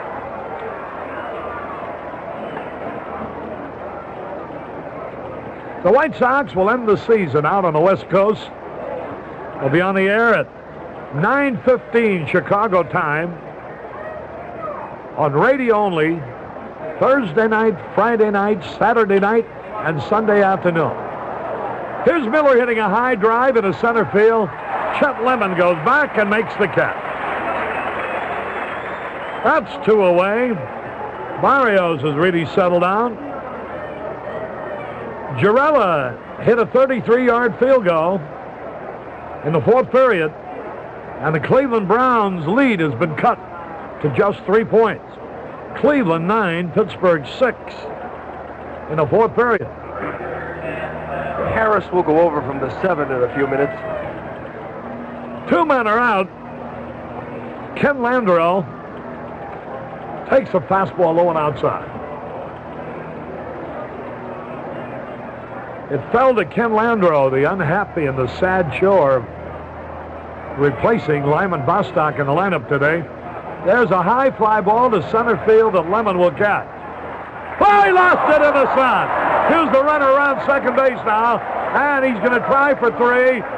Harry Chappis can't make a relay, holds on to the ball. At the last moment, Chet Lemon lost Landreau's fly ball in the sun. Harry, one thing about that, and I've done it many times myself, it depends on what kind of glasses you got, and if you can get your glove up, but looked to me like Chet did everything he could. He just couldn't see it. When you can't see it, you can't catch it. You can see him shy away, kept his glove up, hoping that the ball might hit into the glove, but no such luck. So, here's Carney Lansford. He's homered with a man on, and he's single. 3-base triple. They give Landreau a triple on the play. Now the pitch. Swung, and he popped it up, and the play won't make any difference anyhow. Here's Squires under the ball to make the catch. Lansford popped to Squires. No runs, 1 hit, no errors, 1 left. We're going now into the bottom half of the 5th inning. California 2, the White Sox 1. You can improve your home improvements with precision Black & Decker power tools from True Value Hardware Stores. Hi, Pat Summerall to tell you their 5.5-inch circular saw can be a big help when cutting paneling, plywood, and trim. Yet the saw is compact for easy storing and lightweight for easier handling. And it comes with a combination rip and cross-cut blade for just $19.99. True Value Hardware Stores also offer the Black & Decker 3/8-inch variable speed reversing drill. You can preset and lock in the speed you need to suit any material. And because it reverses, you can use it to drive and remove screws. Yet the Black & Decker 3/8-inch variable speed reversing drill is just $15.99. Get both these quality Black & Decker power tools now at special prices at participating True Value Hardware Stores and home centers. True Value Hardware, it's more than just a name. It's a way of doing business that means True Value. Harry Caray and Jimmy Piersall as we go now into the top of the 5th inning. Don Baylor will be their first man up in the 6th. And our first man up here in the 5th will be Marv Foley. Well, you can see the members of the wedding party. The bridesmaids have yellow dresses. I thought those cars looked terrific that they rode around in, those old antiques. In excellent shape. You know, as I mentioned before, it was only fitting they have that wedding at home plate. That's where all the strikeouts take place. And all the errors, too. Could have had it at shortstop. That's where a lot of errors are made. They were connubial bliss. They were on your pregame show, but no divorces on mine. 1 ball, no strikes. Marv Foley fouls it back. And that evens it up at a ball and a strike. Nobody on and nobody out. The ball game in the bottom of the 5th. 2-1 in favor of the California Angels. That ball almost landed in Nancy's lap. Here's the pitch low and outside. It couldn't be a nicer lap. I'll buy that. 2 balls and a strike. Minnesota leads Kansas City 2-0. And the Yankees hold on to their 2-0 lead over Cleveland. Curveball a little bit outside. Meanwhile, Boston, hoping for the miracle. They're only one game back. Hoping that the Yankees will stumble. Marv Foley, the hitter, 3 balls and a strike. The pitch, swung on and fouled back. Harry, in your opinion, the most valuable player, a guy that plays every day, gets the job done, and has a sensational year, or the guy that pitches every 5th day? I would find it very difficult not to give the most valuable player to Ron Guidry, because whenever the Yankees look like they might go into a slump, it's Guidry who pitches the shutout for them to make sure they win. And the most important game of the year is right up there today. Here's Cleveland has beaten the Yankees and given them trouble all year. Foley fouls the pitch back. And all he's doing is shutting him out. You know, if the Yankees would lose that ball game, that would be the shot in the arm the Red Sox would need. They'd go into a tie, and the momentum will have swung over to them. Now, on the side of Rice, how many home runs and doubles or triples he's hit to win ball games? I'll bet more than 22, so it's a... Yeah, that's true. There's no taking that away, but Rice was in the lineup, and they had a 14.5 game lead, and they blew it. Yeah, I know, but they're back up. And he was hitting home runs and all that, but they couldn't win. I think it's a good discussion. Yep. 3 balls, 2 strikes. I would never vote for the pitcher under normal circumstances, but I think Guidry's, what is he, 22-2? No, 3. When did he get beat again? When he got knocked out in the first inning the other day. He got beat. That was by Cleveland, wasn't it? Yeah. Inning in 2/3. I think it was Toronto. I know you'll find it, Coach. Yes, I will. Okay.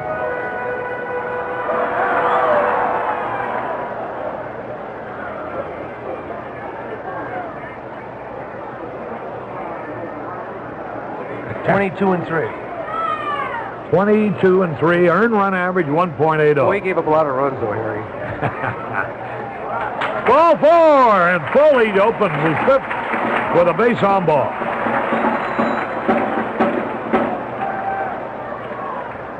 Well, that's funny. The top 2 pitchers in the American League are members of the Yankees. They list them by earned run average. Guidry is 22-3 with an earned run average of 1.80. Goose Gossage is 10 victories, 11 defeats, but with an earned run average of 1.94. Harry, out of the top six categories, Rice leads in 4. He'll never take the batting crown, but he's up 2nd. Here's the pitch to Pryor. He was going to bunt. The curveball is in there for a strike call. Yeah, only Carew is probably going to keep him from the Triple Crown. 42 homers, 43 homers now. Hey, Harry, I'll pay to watch them both play, okay? In fact, I like to watch Rice hitting batting practice. I'm surprised. Here's a bunt. The only play, first base. A sacrifice. Pryor sacrifices Foley to second base. That'll bring up little Harry Chappis now. He's been hit by a pitch ball his first time at bat, and he walked the next time. Foley has hurt his left leg, and he's sort of shaking it and limping at second base. Well, that's one thing. Foley's not fast, so it's not going to affect his speed any. I guess you could name catchers that weren't fast, that were successful. A great many of them. How many catchers are there who would you say that are fast? I say Yogi Berra ran well. No, I mean today. Oh, today. Well, Fisk isn't fast. No. Just runs below average. Sundberg isn't fast. Munson will fool you. He's about the best base runner among the catchers. I think Ashbury runs pretty good for Toronto. Who? Ashby, Alan Ashby. Nah, he can't run. Oh, he runs it better. No, yes, terrible. He does. He's about the same as all the rest of them. Oh, I lost that one. Let me see if I go to another one. Okay, let's see. Here's Chappis now. Let's get a base hit, and then we'll argue. 1 ball, no strikes. Man in scoring position with a tying run. There's a fastball low and inside, ball 2. Ryan having a lot of trouble pitching to Chappis. He hit him on the foot the first time up, then walked him. He seems to be aiming the ball at him. He doesn't like that pitching downhill so well. 2 balls, no strikes. Here's the pitch. Ball 3 is high and outside. And boy, this is just a little indication of what we may be seeing a lot of next year. A guy like Harry Chapa's leading off, getting on base all the time. 3 balls, no strikes. The pitch. There's a good fastball at the knee. Harry, you've talked to Harry, and I've talked to Harry. What impresses me most, he's got a mind of his own. He's not easily led. He's going to do his thing. 3 balls and a strike. Now the delivery, the pitch. High ball 4, he walked him. Chapas has been on base every time. And that's what we haven't seen much from a leadoff man all year, is bases on balls. So now the tying run at second, the go-ahead run at first. Jim Fregosi, the manager of the Angels, was kicked out of the ball game, but I'm sure he's on the premises, probably in the runway. Bobby Molinaro's 0 for 2. Harry, when you get thrown out in the minor leagues, you find a lot of places to manage from. Chicken coop. The pitch. Curveball, a little bit low, ball 1. 1 ball, no strikes. 1 man away, Bobby Molinaro, the hitter. Ron Jackson playing off the bag at first. Here's the pitch. I got it, Jimmy. Oh! Oh! Give it to him! Give it to him!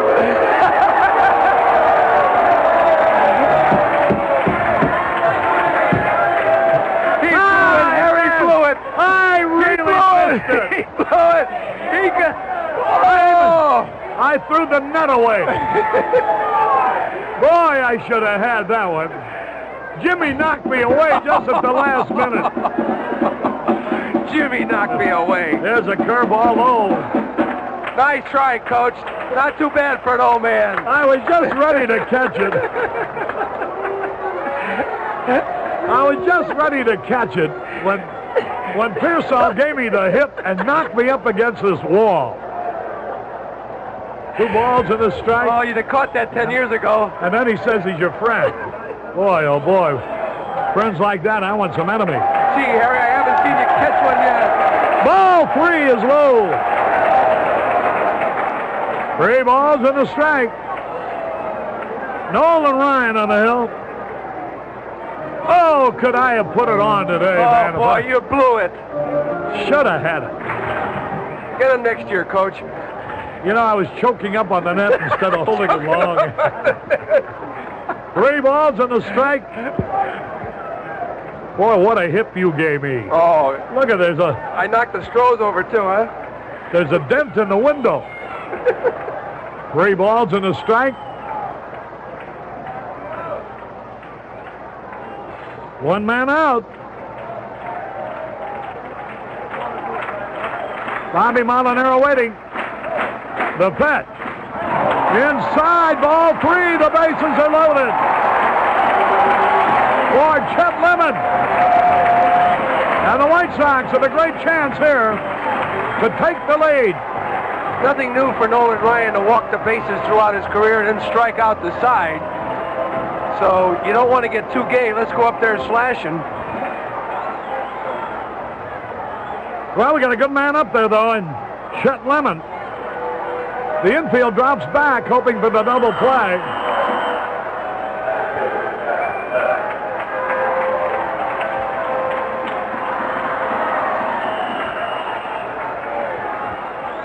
Here's the pitch.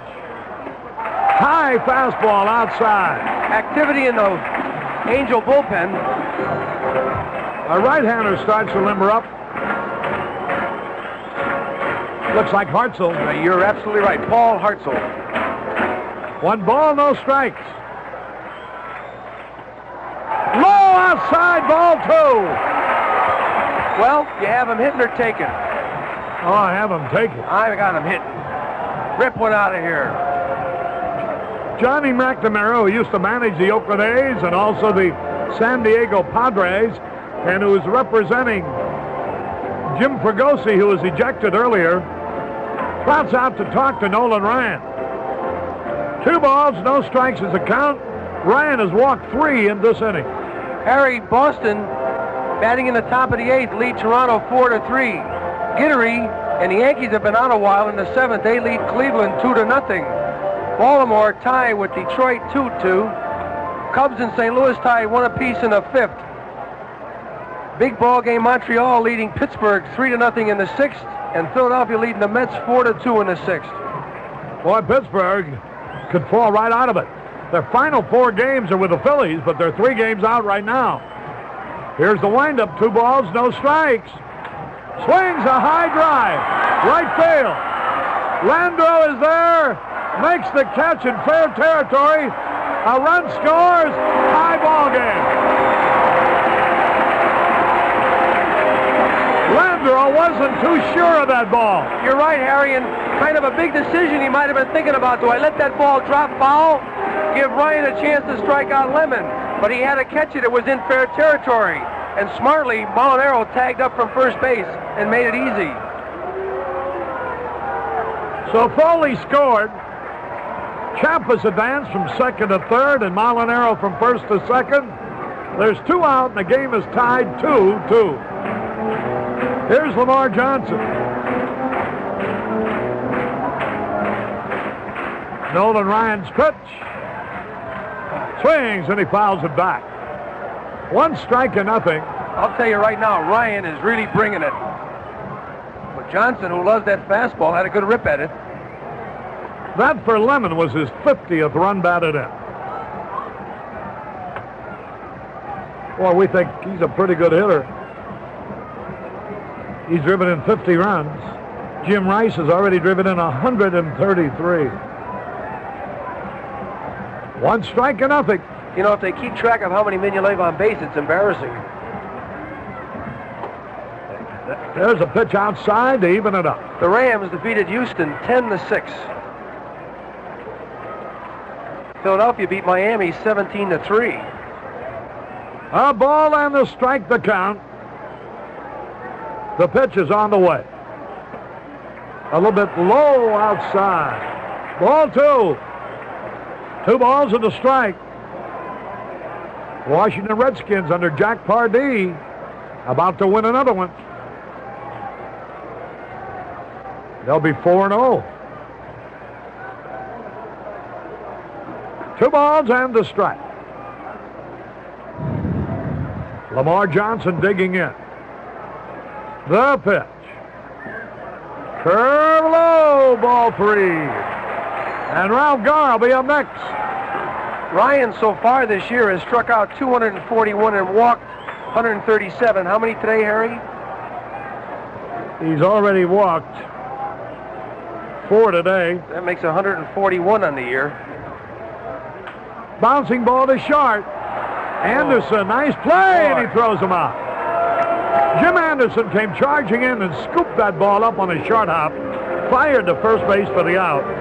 1 run out of all that, with no hits, no errors, 2 left. At the end of 5, tied at 2. Well, I remember way back in '62, and those magic moments with Mary Lou, hanging out at the drive-in in my '57 Ford V8. Hey, Rocky, I bet my Ford's better than your Ford. Oh, yeah? What do you got in that thing? Yeah, well, I got a new set of Champion plugs. Oh, well, hey, listen, man, I just remembered I got to get my ducktail trimmed, right? It's Tuesday. That was long ago. Now time will change. My priorities have been rearranged. Hey, Rocky, I bet my Pinto gets better mileage than your Pinto. Oh, yeah? Tell me, what do you got in that thing? Yeah, well, I got a new set of Champion plugs. Oh, wow. Hey, I got a split. I just remembered I got to get a hair transplant, right? Hey, times change. Buy a better plug for any kind of car than Champion. You can't buy a better plug no matter where you are than Champion. Champion #1 in the world, #1 in your car. Harry Caray back at the ballpark. We're going on to the top of the 6th inning. The score tied 2-2. Leading it off will be Don Baylor for the Angels. Ron Guidry of the Yankees, who is fan, going into today's game, 226 men, while walking only 69. Boy, that's almost a 4-to-1 ratio. With an earned run average of 1.80, has a 4-0 lead over Cleveland. in the bottom of the 7th. He's already signed a 3-year contract before this year, so... You know, we were talking before about Jim Rice of the Red Sox and Ron Guidry. I'm amazed. Baylor hits one a mile. That ball's going to go into the upper deck. Nope, missed the upper deck. But way up in the lower deck, a tremendous home run by Don Baylor. His 33rd of the year, his 92nd run batted in, and that gives the Angels the lead again, 3-2. Oh, there was no question about that. You know, he's not hitting for average against us, but he's sure hitting for home runs. That's his 4th against us. That's his career high. Again, his 33rd. Every one he hits, he sets his own record. Baylor has now driven in 12 runs this year against the White Sox. Well, that didn't take long, did it? All that hard work for one run wiped away with a swing. Here's Joe Rooney up there. Swings, it's another long drive, but it's going to curve foul, I hope. And it does. Hey, Harry, time to warm somebody up, Harry, or anybody. Just get somebody standing up. Larry Doby comes out. You know, the most home runs that Don Baylor had hit previously was 25. And the most runs he had ever batted in the big leagues was 76. Already this year, Baylor has walloped 33 homers and driven in 92 runs. Denver having its problems in the 3rd period. Kansas City leads Denver 17-10.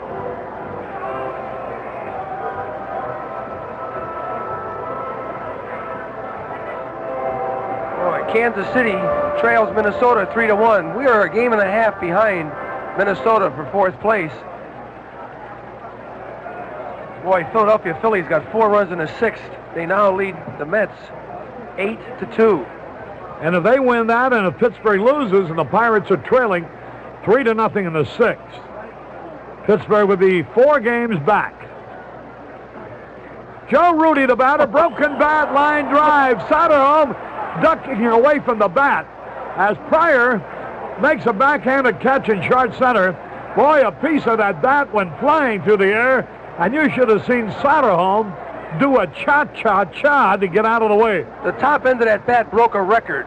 It went a quarter of the way out that left field. A bullet was hit harder, that was thrown harder than the ball. Well, Soderholm's down there right now composing a poem for the Hot Corner show. About flying objects. How I broke my bat. Here now is Ron Jackson. Here's a pitch low and outside. Well, I'm glad they came up with Eric's show, though. We used to get so many poems. You know, now we don't have to go through those things. They all send them to him. He reads them. Everybody wants to write a book on poems, huh? He has probably set a new world's record for a rating on a radio show for poems. A ball and a strike. His poet laureate is the general manager, Bert Sherwood. I'm glad he's out of town. Is he out of town? Yes. How come you know so much about him all the time? Oh, come on now. Here's a pitch. Ball back. Boy, you're really bitter. And then the 2nd row. Upstairs. A souvenir for a young redheaded kid. I got it from Lorn. I tell you that Bert Sherwood will never be lonesome while you guys are around. I beg your pardon. You call him on a Dr. Pepper schedule, 10, 2, and 4. All right. 2 strikes and a ball. All right. He foul tips it. You're just jealous because he buys his dinner. That's all. Yeah, I know some of the places he goes. That's why I always have another engagement. The whole thing is this, Harry. They don't play your record. No, I don't care. I've already been paid for the whole season. I don't care what he says. 2 strikes and a ball. Now the pitch. Broken bat, pop fly. It's going to drop a base hit. Here's Rudy on his way to 3rd, and he'll make it easily. Ron Jackson busted his bat as he blooped a single in the left center. And now the Angels threaten to make more. Nobody warming up yet. Ryan Downing will be the hitter. He's 1 out of 2. He's hitting .262 with 43 runs batted in, 7 homers. As you would say, Harry, he's either got to strike this guy out or pop him up. Or get him to hit into the double play. Well, they score a run. I don't know what. 3-2 in favor of the Angels. The Piper City Altar Boys are here. Deum Quile Tipicat. There's a slider outside. Ryan Downing, the batter. Nice crowd on a beautiful day. Boy, our friends out in the center field bleachers must be enjoying themselves. Here's the pitch. Ground ball to the shortstop. Chaffetz can't make a play. He had to go to his right. Couldn't come up with the ball. He was getting himself ready to throw to second base. And it's a scratch hit for Downing. Driving in a run. And that makes it 4-2. You know, you watch most shortstops in that play area, they'll try to backhand it so they could make the throw. But the ball was spinning so as it come off the ground, and Harry couldn't handle it.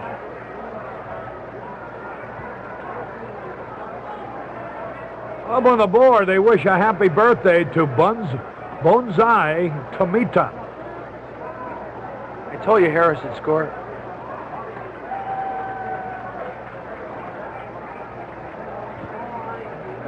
The Pittsburgh Steelers have tied up the Cleveland Browns 9-9 in the fourth period. Here's a ball bunted foul as Bobby Gritch was trying to sacrifice and at the same time beat out a base hit. Willoughby and Schuler, 2 right-handers warming up in the bullpen for the White Sox. I see Willoughby was unhappy in the paper today. Why? Bill Beck says about that, he says, well, he says, some of their performances, I've been a little unhappy too. 1 strike and nothing. He was going to bunt. There's a man trying to steal, and I think he caught Soderholm asleep, and Foley couldn't hold on to the ball. It's a stolen base for Ron Jackson. Foley dropped the ball. I think Harry's right. Soderholm wasn't ready for it either, because he was looking for the bunt. That's a pretty good play to get square around as if the bunt draw that third baseman in and guy steals third. If you put it out, it's a heck of a play.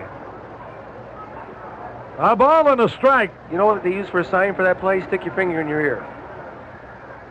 How about a Q-tip? Isn't it more sanitary? There's a looping liner. Base hit. Another run is in. Bobby Gritch was jammed, but he looped the ball over Pryor's head. Crowd is unhappy.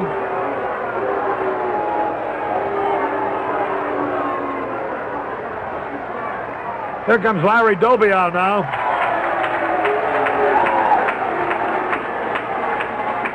You know, Harry, out of the 5 hits in this inning, only 1 ball was hit good. That's the ball by Baylor. Rudy broke his bat and threw the bat down the left field line. And then Downing, he hit the ball on, Jackson hit the ball on the fist, and so did Downing. So did Gritch. Yeah, so did Gritch. He was jammed. So it's, when you don't have it, you don't have it. I tell you, I love that play, though. The Dodgers used to use that play a lot with Maury Wills. You know, the third baseman instinctively, when that batter squares around the bunt, comes in, even though he knows he may have to cover third if the pitcher fields the ball. But even then, he takes that 1 step in, and if that runner is skillful at second base, he can make it very difficult for you to throw him out. Harry, watching the Cardinals and the Dodgers for many years, yeah. 2 great speed teams with great speed. They did a lot of things, didn't they? When Robinson was there, Reese, the Cardinals with Slaughter, great base runners. The funny thing about the Cardinals in those great years, Jimmy, they really didn't steal many bases, but boy, they'd first to third you to death. Every guy could go from first to third. And they'd take that extra base, wouldn't they? Yeah. So Jim Anderson's going to be the batter, and we'll tell you about the new pitcher, Ron Schuler, following this message. Is that you, Selma? Yes, it is, dear. I'm home. Oh, did you do all the shopping for the party, huh? Yes, all of it. I missed you. Pardon me, folks. Selma? Yes? Who is this man? Oh, this man here? Yeah, he followed you in. I promised him a Jay's potato chip. Just one. What? See, at the market, your wife bought all of the J's on the shelf for your party, and there weren't any left for me. Well, there are other potato chips. No, sir, not like Jay's. See, dear, Jay's is a natural potato chip. They're made from thinly sliced fresh whole potatoes. You followed my wife home for a potato chip? They're cooked in corn oil and cottonseed oil. Tastes great. There are no additives or preservatives in Jay's. Here you are. Oh, thank you. You're going to eat the Jay's potato chip standing right here. No, I could finish it outside in the rain. Would you like another one, Wait a sir? minute. I wonder, do you have any Milkum House, Oh, Selma? sure. Harry, get this man a glass of milk. Thank you. Appreciate it. How about a sandwich? Thank you. Jay's go nicely with sandwiches Selma. or soup. Do you have tomato I don't soup? believe I this love man follows my wife home. He's standing in Jay's, the natural potato chip. We're for real. Harry Caray back at Comiskey Park, where the Angels now have built up a 5-2 lead. Ron Schuler, who hasn't been in the ballgame for a while. Schuler stands 6'4", weighs 205. He's making his 31st appearance. Check that. He's making his 29th appearance. He's got a record of 3-5. His ERA is 4.24. He started 7 games. He doesn't have any saves. He's pitched 74 innings. He comes in now with runners on first and second. Nobody out, and Jim Anderson, the hitter. Jim Anderson. Barrios, in the 5 innings he pitched, allowed 10 hits and 5 runs. The responsibility for the 2 men on base belongs to him. Anderson is going to bunt. He does. No play at third. The only play is first, where Pryor covers. The play goes from Schuler to Pryor, a sacrifice by Jim Anderson. Harry, you notice those young kids, when they come up from the minors, they get it done. Why that when they get up here after a couple of years, they stop doing it, I'll never know. They try fancy bunting. They push the ball. They want to beat it out. But when they get up here now from the minors, they make the perfect bunt. Maybe the teaching of minor league managers, because so much of it has to be teaching, is really better than what they do at the major league level, where they just assume you can do these things. Here's Rick Miller, left-handed batter to pitch by Schuler. Fastball outside. Sometimes the major league player, after he's up here a while, forgets to practice the things they're going to have to use in the game. In the bunt, they may take 1 bunt in batting practice or 2 when they should take 5 or 6. Rick Miller is 1 out of 3 today. Ron Schuler ready. The pitch. Good overhanded curveball for a strike call. Minnesota leading Kansas City 3-1 at the end of 5.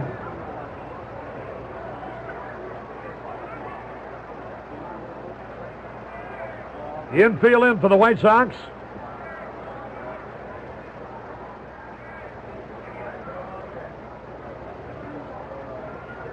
New Orleans came from behind to beat the Cincinnati Bengals 20-18 in football. Field goal in the last minute. A ball and a strike.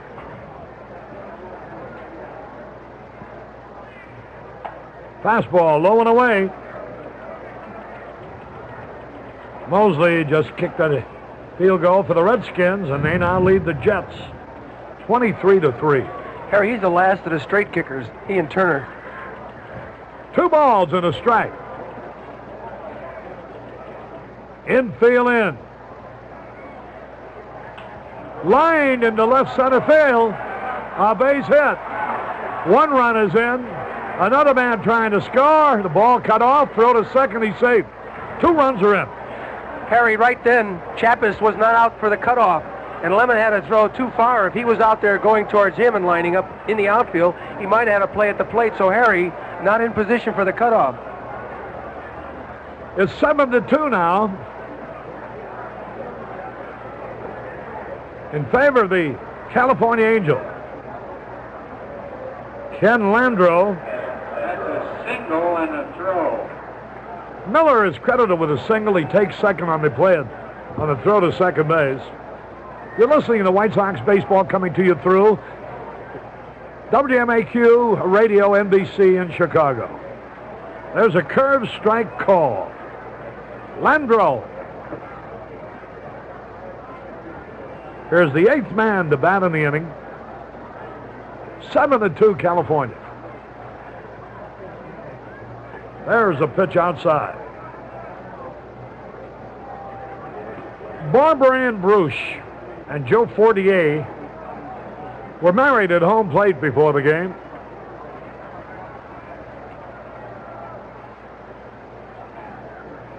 There's a ground ball. Pryor's got it. Over to first for the out. 2 gone. On the play, Rick Miller took third. And that will bring up Corny Lansford, who's 2 out of 3. Who said Buffalo was never going to win a game? They defeated Baltimore 24-17. And that's a week after Baltimore upset the New England Patriots. I'll tell you one thing, betting on football is a tough way to make a living. There's the 9th man to come up in this inning. The pitch had a cut on a curveball and he fouled it off. I tell you, these Angels have some pretty good-looking young talent. As a matter of fact, they've had it for years, but they keep trading him for a veteran player. Jim Fregosi said if he could get a right-handed reliever, could be effective in the bullpen along with maybe another starter, he thinks his ball club is a real threat next year. Told me he wanted a left-handed power hitter because his lineup is so much right-handed. And now he's going to need him with the depth of Lyman Bostock more than ever. A little bit outside. A ball and a strike.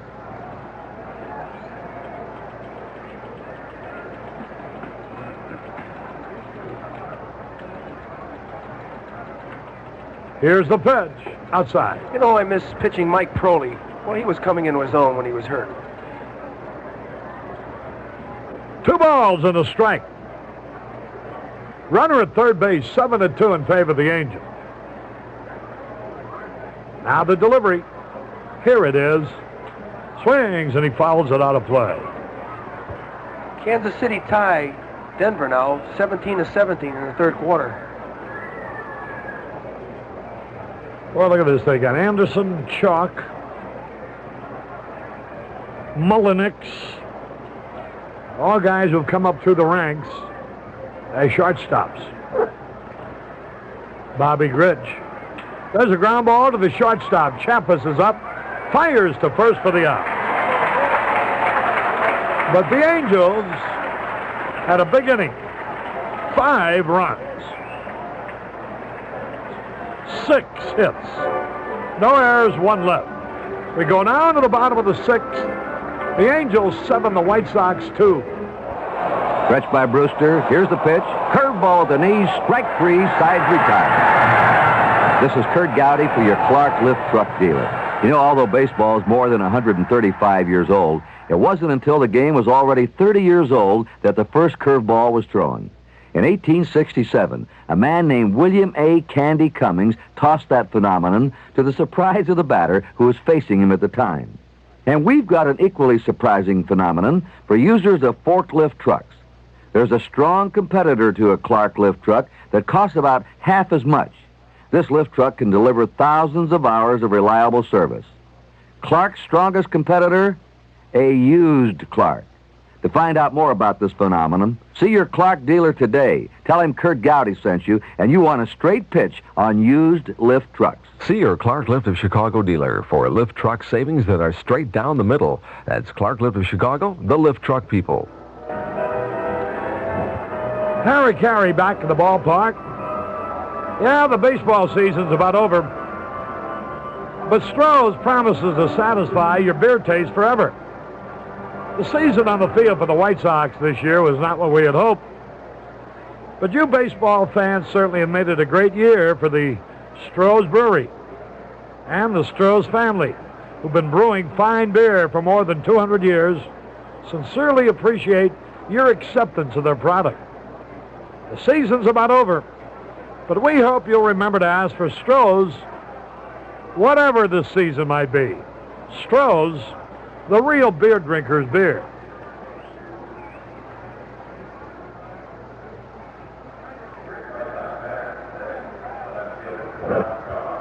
let's get something going here.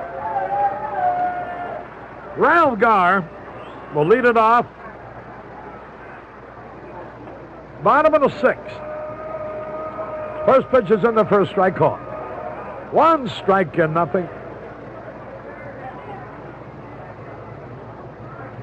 Final day game of the year. Only 2 more games left.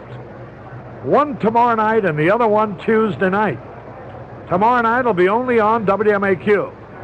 Tuesday night will also be on Channel 44. Here's the pitch getting away. Ball 2. 2 balls and a strike.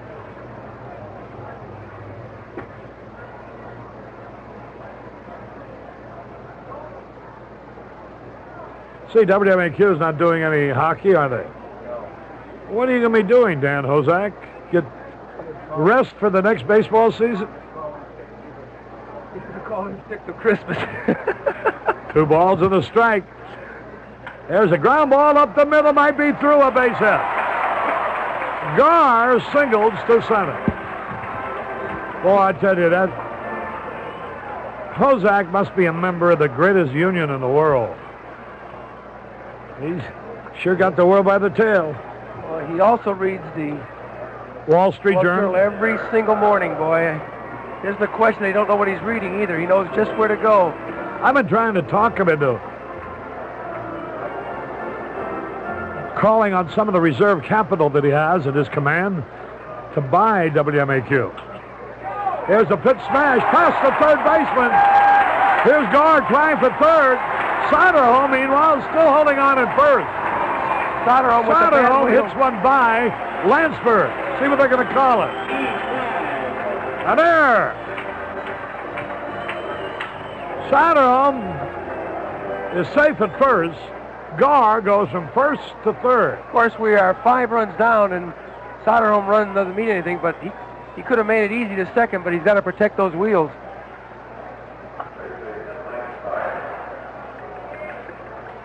Here's Squires. Runners at first and third.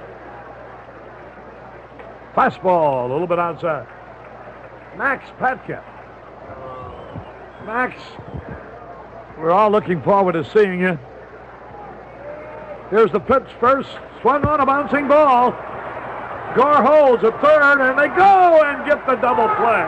How about that? From third to second to first. Squires hit a high hopper.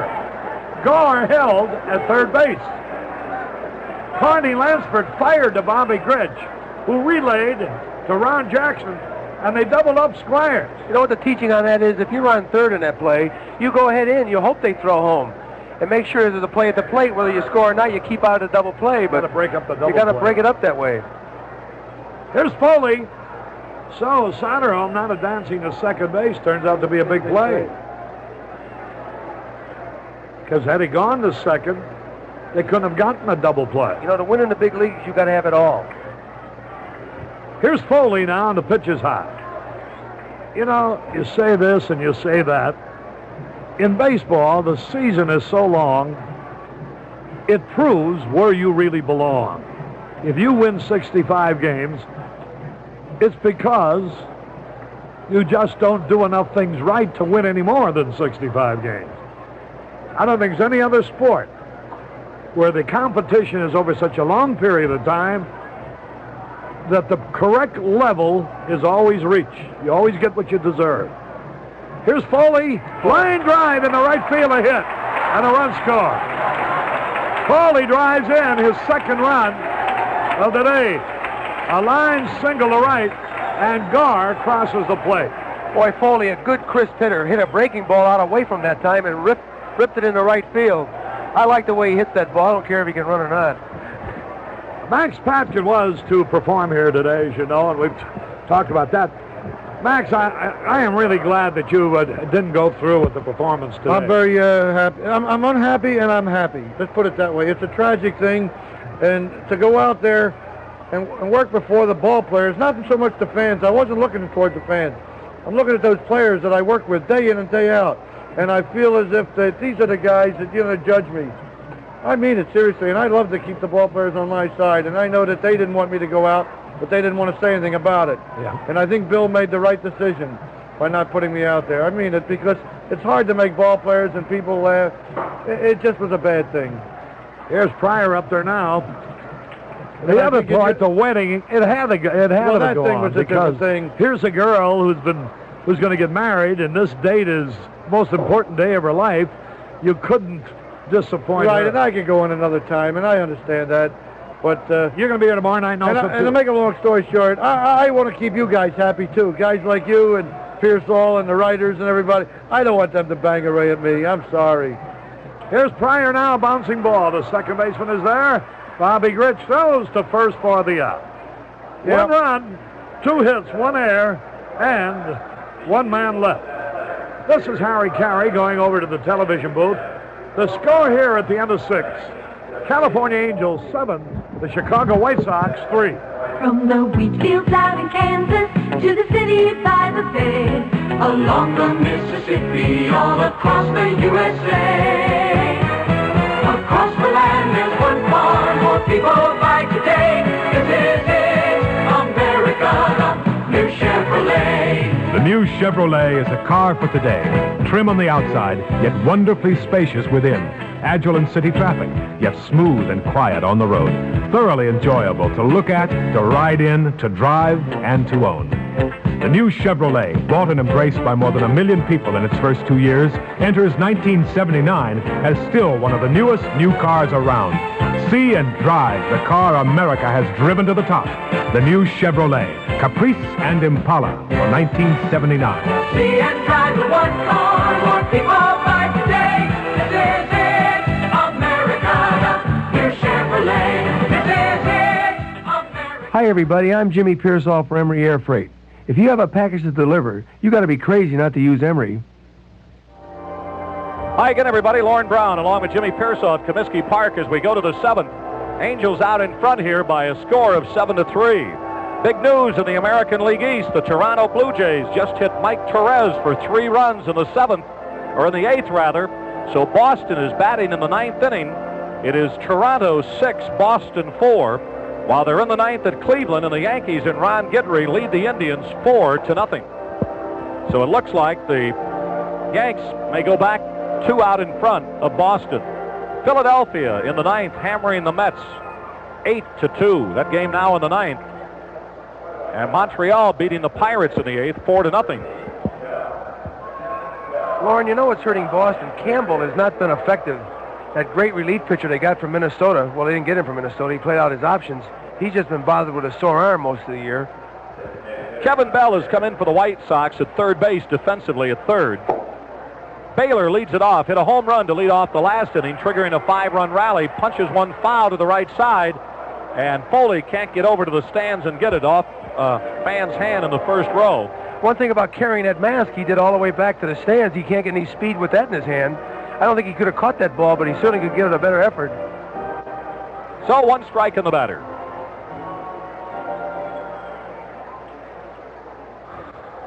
Minnesota leading Kansas City 3-1. The White Sox trying to close in on the Twins for 4th place. Twins leading the White Sox by a 1.5 games coming into today's activity. Here's the pitch, and it's up high a ball. Milwaukee trying to sweep a 3-game series from Oakland, leads 3-0 in the 5th. Don Baylor, 1 for 3, a solo home run today, is 4th against the White Sox this year. Here's a swing and a topper down to the right side. First baseman has it, flips to Schuler covering, and he is out 3-1. Schuler getting over there in a hurry. So there's 1 out, and Joe Rudy the batter. 1 for 2, a single today. I'd like to welcome a group from Modern Way Cleaners in Downers Grove. Hope they enjoyed the ball game.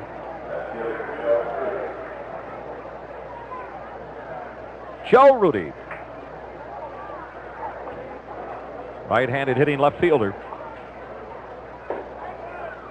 Some football notes. Philadelphia beat Miami 17-3. The Rams over Houston 10-6. New Orleans beat Cincinnati 20-18. And Buffalo over Baltimore 24-17. Here's a swing and a long drive to center. Lemon is there, and he one-hands it. And there's 2 down. Cincinnati, or rather Cleveland and Pittsburgh, are in overtime, tied up at 9.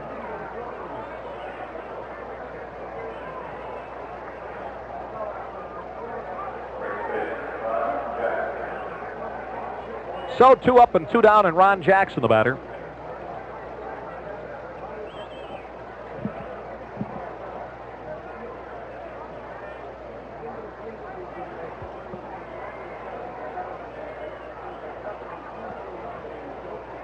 Here's the pitch, and it's up high a ball. Ron Schuler in relief of Barrios. Barrios went 5 innings.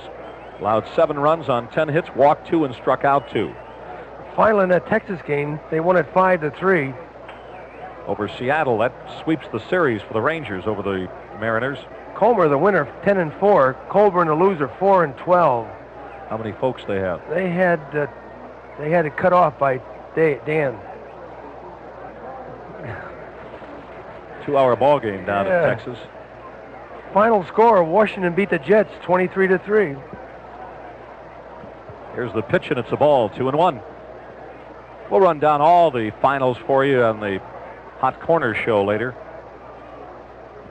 Jack Pardee doing a good job with the Skins. Here's the pitch inside, ball 3. Pittsburgh defeated Cleveland 15-9. They came from behind. That was in overtime. 3 balls and a strike. Schuler delivers. Here's a swing and a fly ball to left. Gar going back on the warning track at the edge of it now, and he hauls it in to retire the side. 3 up and 3 down. We go to the bottom of the 7th with the White Sox trailing 7-3, but let's go next door to Harry Caray. Hey! Let's sing! Everybody! Okay, Nancy.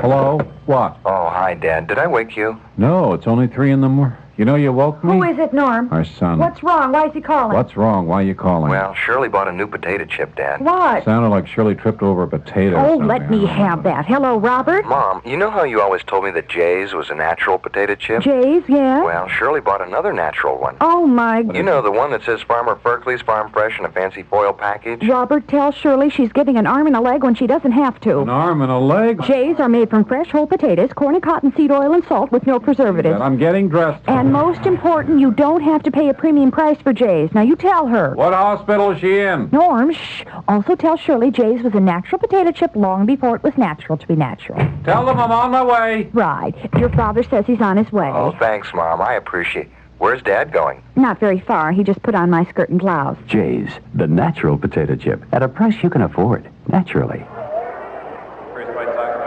Lorn Brown and Jimmy Piersall back at Comiskey Park as Harry Chappis leads it off in the bottom of the 7th. Harry's been on 3 times today. He was hit by a pitch and he has walked twice. Nolan Ryan and the Angels out in front here, 7-3. It'll be Chappis, Molinaro, and Lemon. Right-hander ready. Here's the pitch. Here's a swing and a foul out of play. Strike 2. Kansas City has tied Minnesota with a pair in the 6th. 3-3. Minnesota batting in the bottom of the 6th. First time this year, the White Sox have been rooting for Kansas City. Here's the pitch. Outside a ball.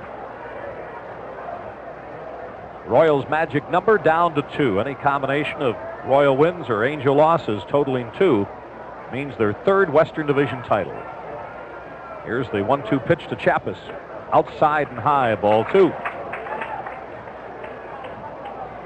Chappis more comfortable at the plate, taking pitches and more confident that he can hit his pitch. Called strike 3 on the inside part of the plate.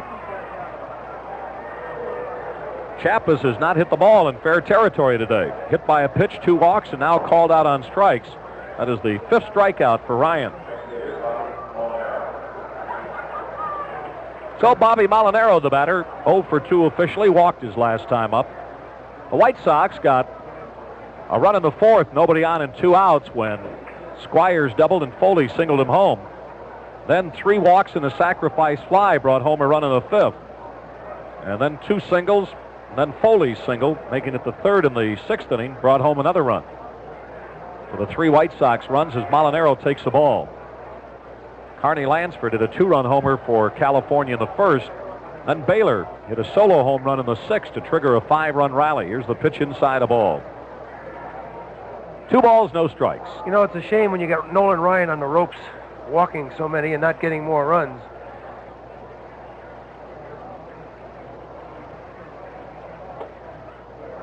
Here's the pitch, and it's a strike. The Cubs got 2 in the 6th. Against Vukovich, they lead 3-1 in the bottom of the 6th. That's St. Louis. Milwaukee got another 2 in the 6th. They lead Oakland 5-0. Here's ball 3 to Molinaro. Cincinnati and Atlanta now are underway after a rain delay. Reds 2, Atlanta nothing. That game at the end of 4.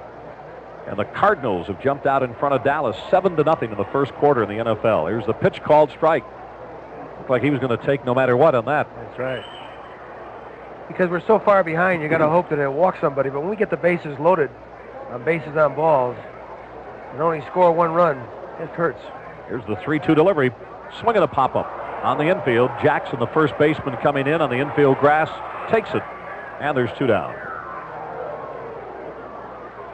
So 2 up and 2 down in the 7th, and the batter, Chet Lemon. Lemon has driven in 5 runs in this series.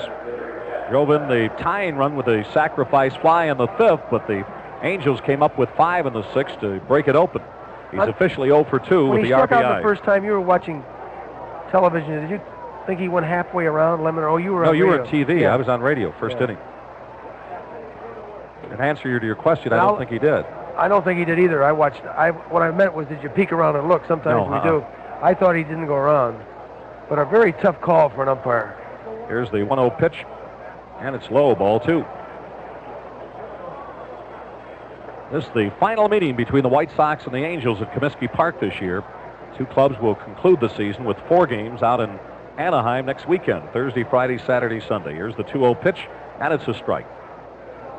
White Sox will play their final 2 home games of the year tomorrow night and Tuesday night against Jack McKeon's Oakland Athletics. White Sox try to push Oakland deeper into 5th on their own. Here's the pitch up high, a ball. Ball 3. They haven't announced the attendance yet. White Sox coming into today's game had to average 11,000 a game in the final 3 to reach the 1,500,000 mark. Here's the pitch, low, a ball. He walked it. 5th walk given up by Nolan Ryan. And the batter's Lamar Johnson, who has not gotten a good cut at Nolan all day. Nolan has struck out 246 and walked 137 this season. He's had a series of injuries. He pulled a hamstring muscle in his left leg, and then he pulled a rib cage muscle. That's why he hasn't pitched as much. Here's the pitch. Swing and a miss, strike 1.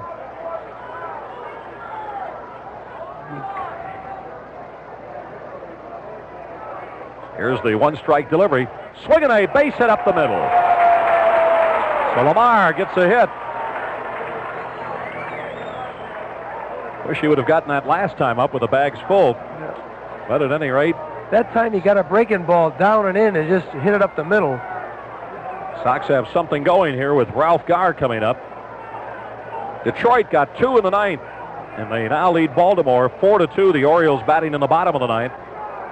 Minnesota's regained the lead over Kansas City on Danny Ford's 11th home run of the year in the 6th with nobody on. Minnesota 4, Kansas City 3. And Cleveland is batting in the bottom of the 9th, trailing the Yankees. Here's a cut and a foul back to the screen.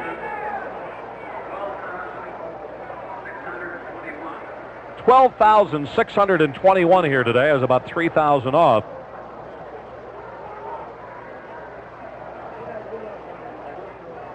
Right-hander ready. Here's the pitch outside, a ball. Hit a home run, Ralph. Put us right in this ball game. White Sox have now drawn 1,475,413. So needing a little less than 25,000 the next 2 nights. So that would be about here's a swing and a grounder, foul. Ryan that time changed up on a breaking ball and got Garr way out in front. Almost got in the ground to first base very weakly. But Ralph not playing too much in the last month and a half. Facing a guy like Ryan, you've got to be quick with the bat, and if he changes up, makes it awfully hard to control it.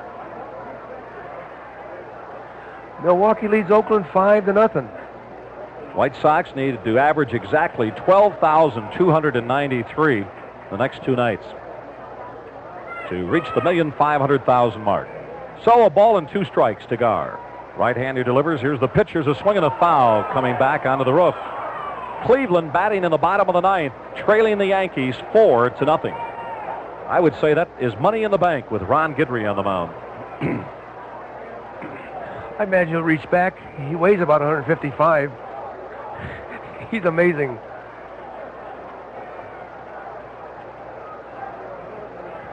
One ball, 2 strikes, 2 on, 2 out. We're in the bottom of the 7th. Angels leading here 7-3.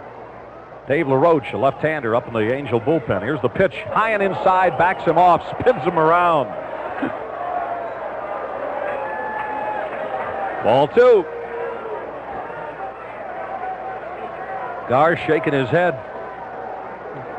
You know, when you lean over that plate, it doesn't take much to get you to back away because you have your head over the plate when you start to swing. Right-hander ready, the 2-2 pitch, outside a ball.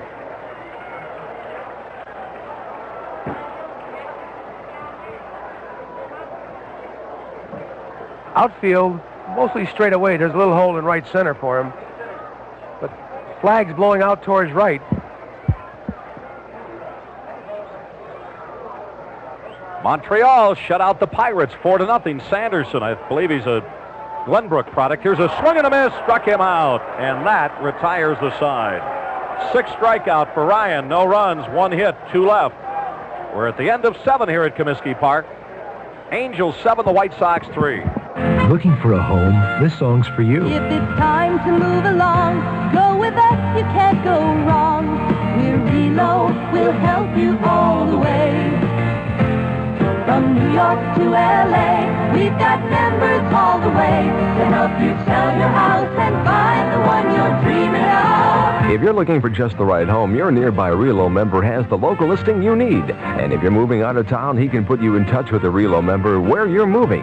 You can find just the right home in your new hometown. There are over 135 Relo offices in Chicagoland, such as Armand D. King Company, serving Skokie, Morton Grove, and Lincolnwood. And there's Edwin J. Michaels Real Estate, serving Southwest Chicagoland. Free estimate of your home at no obligation. Some folks will help you here, some folks will help you there, but at Relo, we'll help you all the way. Your Relo members will help you all the way.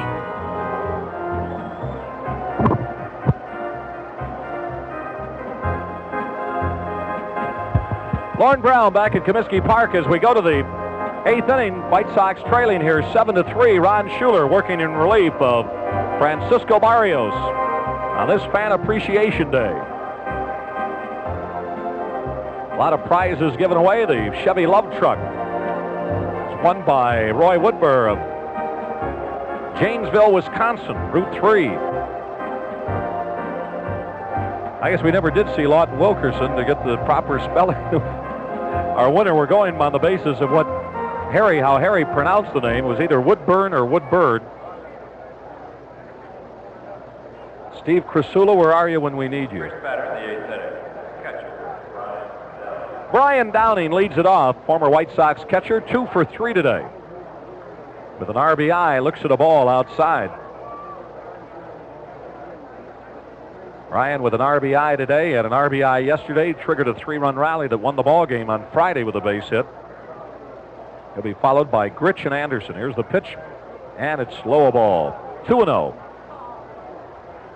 The final 2 games of the year at Comiskey Park tomorrow night and Tuesday night. Here's the 2-0 pitch, called strike.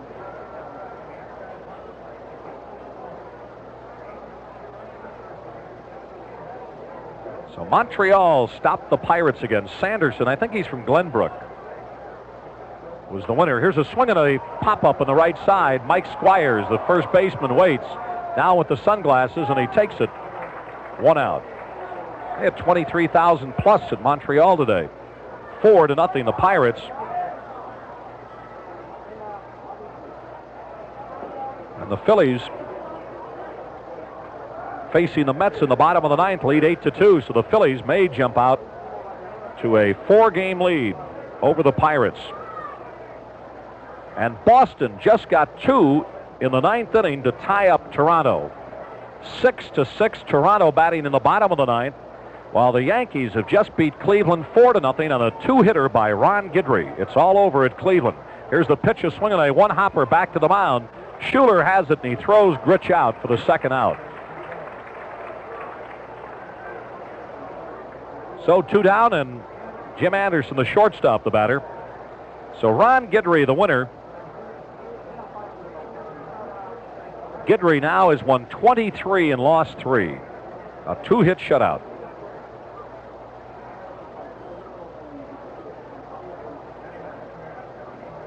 And the Red Sox kept from losing another game, at least temporarily, on the Yankees by tying their ball game up with 2 in the 9th at Toronto. Here the White Sox trail 7-3. Angels jumped out in front 2-0 on a Carney Lansford home run in the first inning. Sox got 1 in the second and 1 in the fifth to tie it up. And then Baylor triggered a 5-run rally with a leadoff home run in the sixth. The Angels went out in front 7-2. White Sox got a run in the bottom of the sixth to make it 7-3, and that's where we're at now here in the eighth. Here's the pitch to Anderson, and it's outside a ball after taking the first pitch for a ball. 2-0. 2 balls, no strikes. Right-hander ready. Here's the pitch, and it's high and inside. Ball 3. Schuler retired 7 in a row. American flags at half-mast out in center field as the pitch is low. Ball 4, and memory of California outfielder Lyman Bostock, who was slain in Gary last night.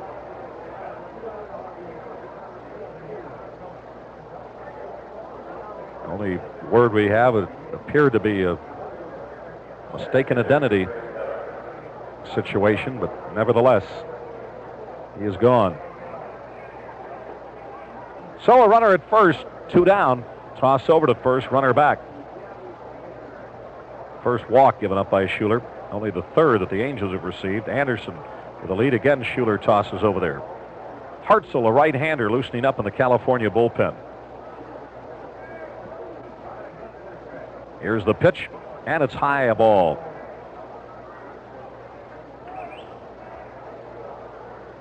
So the Yankees will go home for their final 6 games of the year against Cleveland and Toronto, Toronto and Cleveland in that order, with a 1-game lead, at least. Here's the pitch. Swinging a pop-up in the infield. Coming back behind the plate, catcher Foley is there, and Marv's got it. And that retires the side. In the inning, no runs, no hits, no errors, 1 man left on. So we're going to the bottom of the 8th. California 7, the White Sox 3.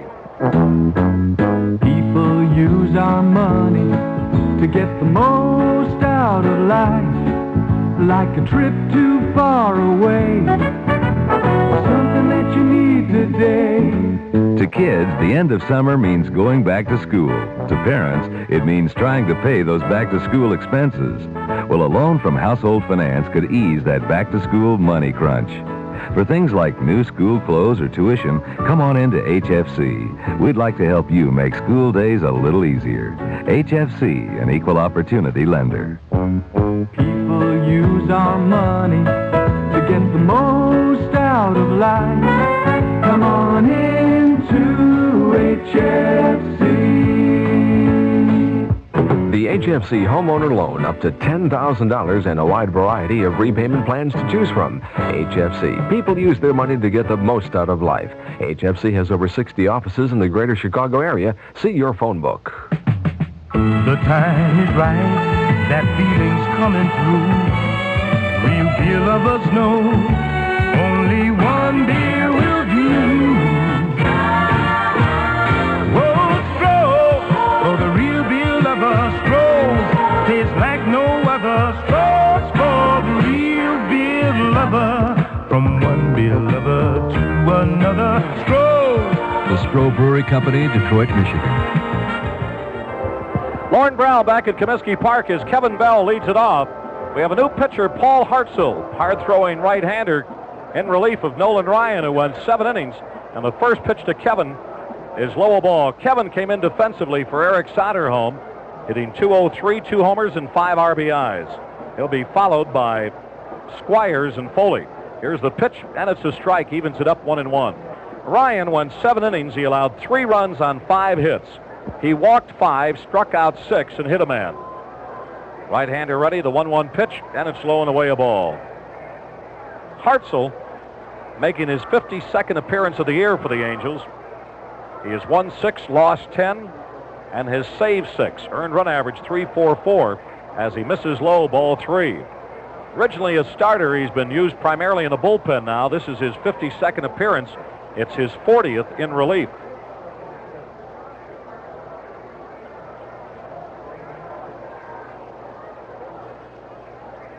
Right-hander ready. Here's the pitch. Here's a swing and a foul coming back upstairs. Hits the TV catwalk and bounces down into the field. The Phillies defeated the Mets 8-2 today. 25,000 at New York. So the Phillies gain another game on the Pirates, and they are 4 games in front. They've gained 2.5 games on Pittsburgh in the last 2 days. Here's the pitch, swinging a grounder to third. Lansford has it on the short hop. Throws, he gets him. 1 out. So there's 1 down, and Mike Squires, the batter, 1 for 3 today. A double in the second, and he came home to score. The Tigers beat Baltimore 4-2. Slayton over Stanhouse. Coming up with 2 in the 9th. That Texas situation is a doubleheader. Texas won the first game over Seattle 5-3. Just underway in the second. Another overtime game in the National Football League. Denver 17, Kansas City 17. Earlier, Pittsburgh beat Cleveland in overtime 15-9. Here's the pitch to Squires, and it's a ball.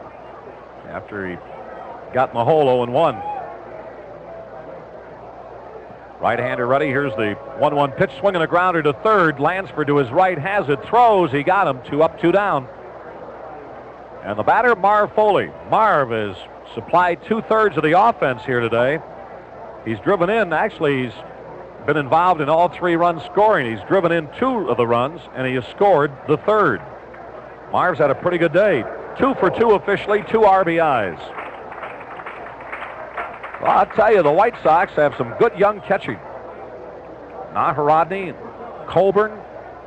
Now Foley comes up and really did not have the credits, for example, that Colburn had, and really has been quite a surprise as he takes the ball. He's got a good arm. He's a good hitter. Bats from the left side. Here's the 1-0 pitch. Probably the only deficit in his game is his speed. There haven't been too many fast catchers in baseball anyway. As he took a strike, here's the 1-1 pitch, and it's inside a ball. Toronto batting in the bottom of the 9th, tied up with the Red Sox, 6-6. Boston will be going home after today's game. They'll be playing the Tigers in Toronto. Here's a swing and a shot, but right at the second baseman. Marv got good one on the ball, but lined it right at Bobby Grich, and the side's retired 1-2-3. So we go to the 9th. California 7, the White Sox 3. Morning. I'd like to try the breakfast with the hash browns, please. Oh, McDonald's scrambled eggs and sausage and hash browns breakfast with an English muffin. What's the name of it? We don't have a name. You need Punchy here. You need name Punchy quick. Oh, you mean like Egg McMuffin? Greg Berthostum. McEgg sauce hash brown. McScram. Amscrape. No. Naposaw.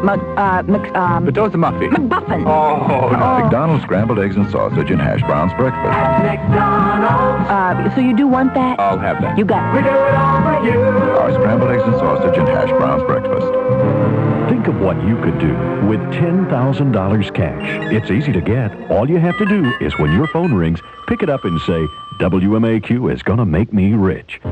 If it's us cash calling you, you win $10,000. We could be calling you soon, so be expecting our call. No questions, just one phrase.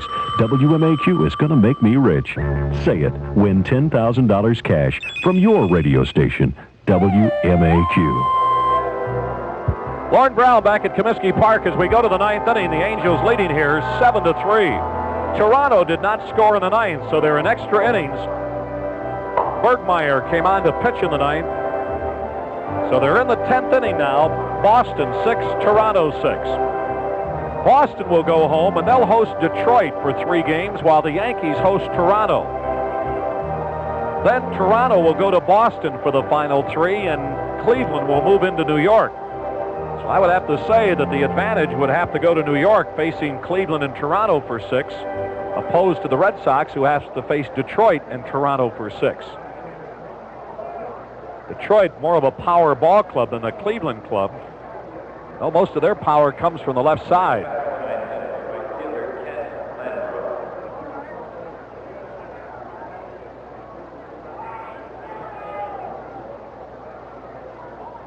Ken Landreau leads it off, the right fielder. Schuler delivers, and it's up high a ball. Landreau, 1 for 4 today, a triple. Giants out in front of Houston, 6-0, bottom of the 7th. Here's the pitch, outside a ball. Oakland just got a pair in the 7th.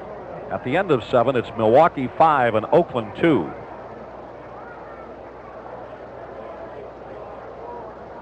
Right-hander ready, here's the pitch, and it's up high a ball.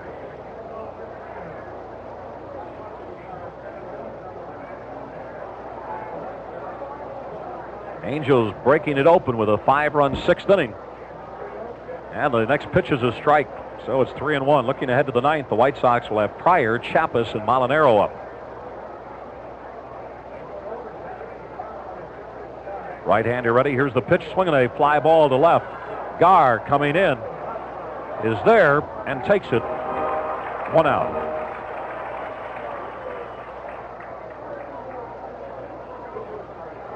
So there's 1 down.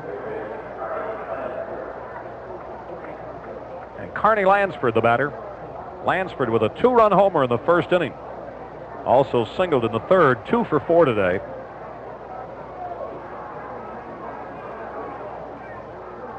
Schuler ready. Here's the pitch. Comes straight over the top and misses high and inside a ball. Minnesota leading Kansas City 4-3. That game at the end of 7. Here's the pitch. Swinging a foul back to the screen.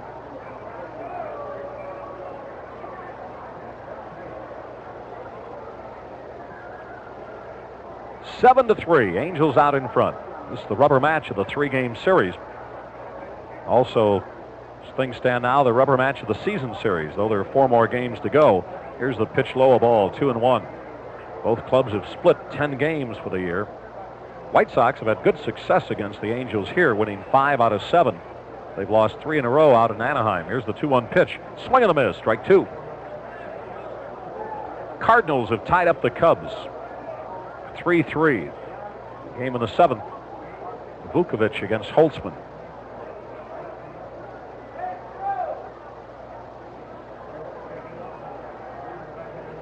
Here's the pitch.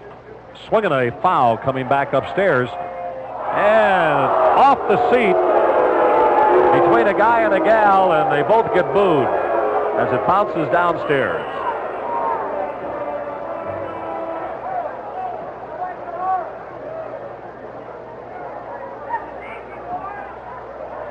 Two the count.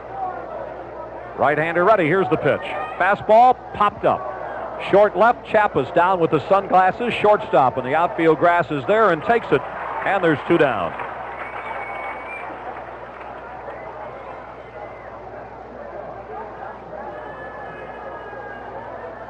So there's 2 out. And the batter, Don Baylor. Baylor has hit 33 home runs this year, 4 of them against the White Sox.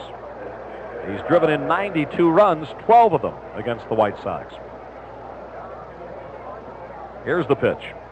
Swinging a pop-up, coming back and out of play.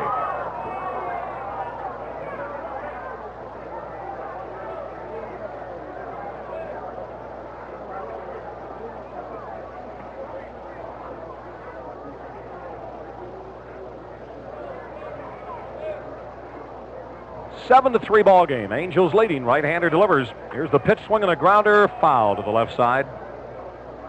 Roy Woodburn of Janesville, Wisconsin, was our winner of the Chevy Love Truck today. The drawing before the ball game.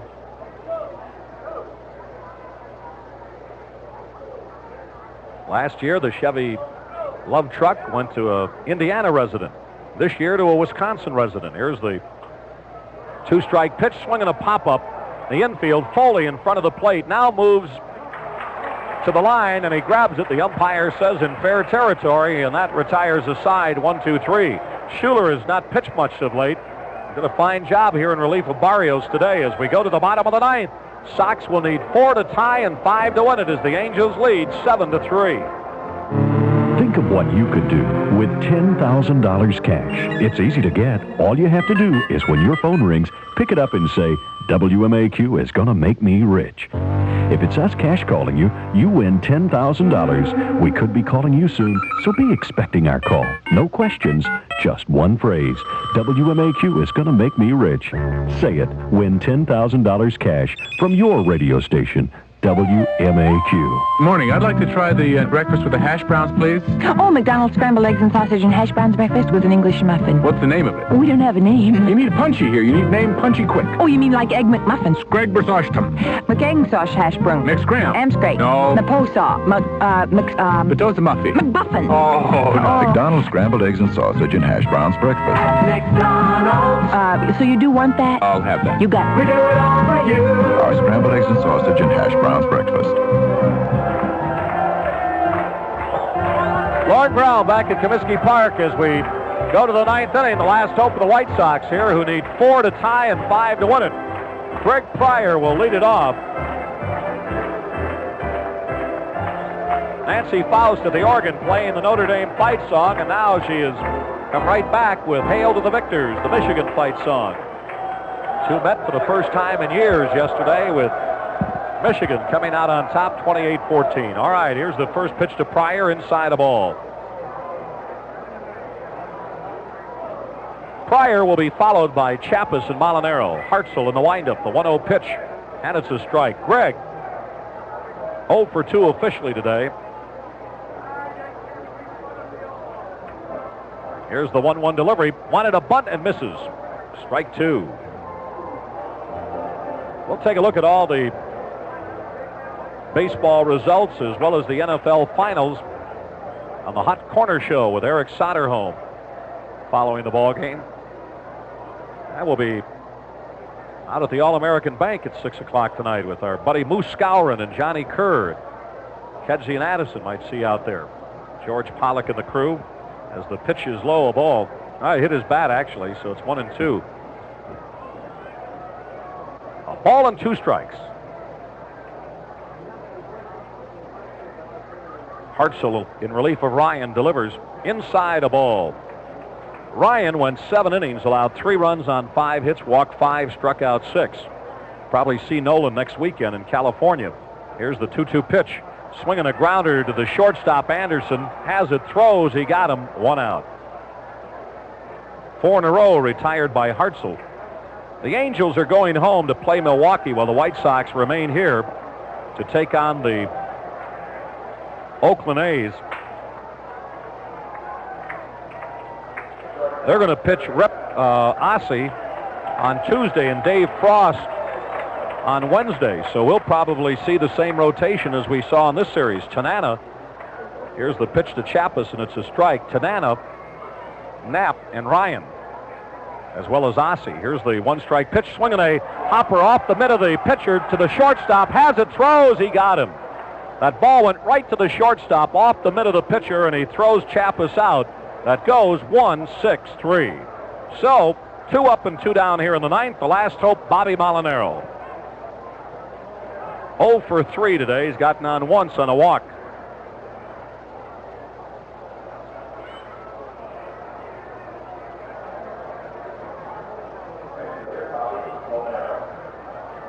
Clark has hit his 25th home run of the year for the Giants. Boy, he's had a great season. Here's the pitch low, a ball. San Francisco out in front of Houston now, 7-0.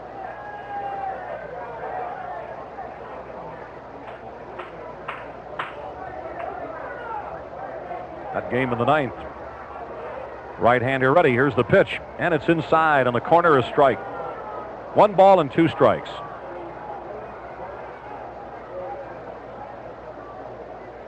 Here's the pitch, swinging a foul to the left side.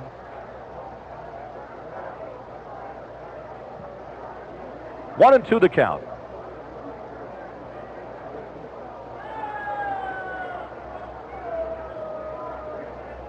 A Giant game in the ninth, 7-0 over Houston.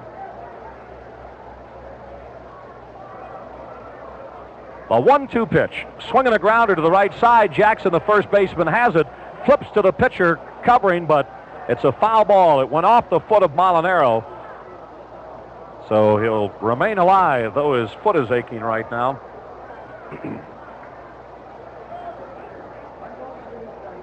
$12,621 out here today on gorgeous sunny Sunday afternoon. Final Sunday game of the year at Comiskey Park. Right-hander ready, the 1-2 pitch, swinging a grounder, foul to the right side. Tony La Russa fields it in the coach's box. Angels jumped out in front today on a 2-run homer in the first inning by Carney Lansford. Foley drove in a run in the second. Lemon tied it up with a sacrifice fly in the fifth. But the Angels got 5 in the sixth. Here's the pitch, swinging a fly ball to right center field. Miller is there. This should be the ball game. He's got it. And the Angels win it by a score of 7-3. 3 up and 3 down. We'll be back with the totals and highlights in just a minute. All right, sure is a crowded flight. Yeah, say, would you mind moving your foot? Oh, that's not my foot. That belongs to the guy sitting by the window. It does? Yeah, those are my feet over there in front of him. You see with the loafers? Oh, yeah, nice loafers. Sir, excuse me, would you mind moving? He's asleep. Well, could you shake him for me? Why don't you shake him? I can't move my arms. Flying coach on most airlines can be pretty crowded in these days of discount fares, but on Continental, regular coach has its own seating area. We don't jam discount passengers into coach. In fact, we're working harder than ever to give the coach passenger the treatment that he's paying for. More room, better meals, less crowding, and a better choice of seats right up to the last minute. Before your next business trip, call Continental or your travel agent. Stewardess? Yes? How can I eat my soup? I can't move here. I'll get you a straw, sir. If you can't find Continental, who's gonna move their care for you? Continental flies 5 daily wide-body DC-10s to Los Angeles. To get a car that rides with class, see Dick McFeely Pontiac. Stop the music. Hold everything. Dick McFeely Pontiac is having the sale. Not just a sale, the sale you've been waiting for. You see, Dick McFeely just bought 100 brand new Pontiacs from another dealer. And he bought them right. And you can too. Dick McFeely Pontiac's got a whole rainbow of colors in stock for immediate delivery. Bonneville, Grand Prix, Le Mans, Phoenix, Firebird, Sunbird, AM/FMs, 8-tracks, sunroofs, power windows. The options are endless. And so are the savings at Dick McFeely Pontiac. 5300 North Broadway, and once you're there, you'll say, okay. Just come on out to a wide track at Dick McFeely Pontiac.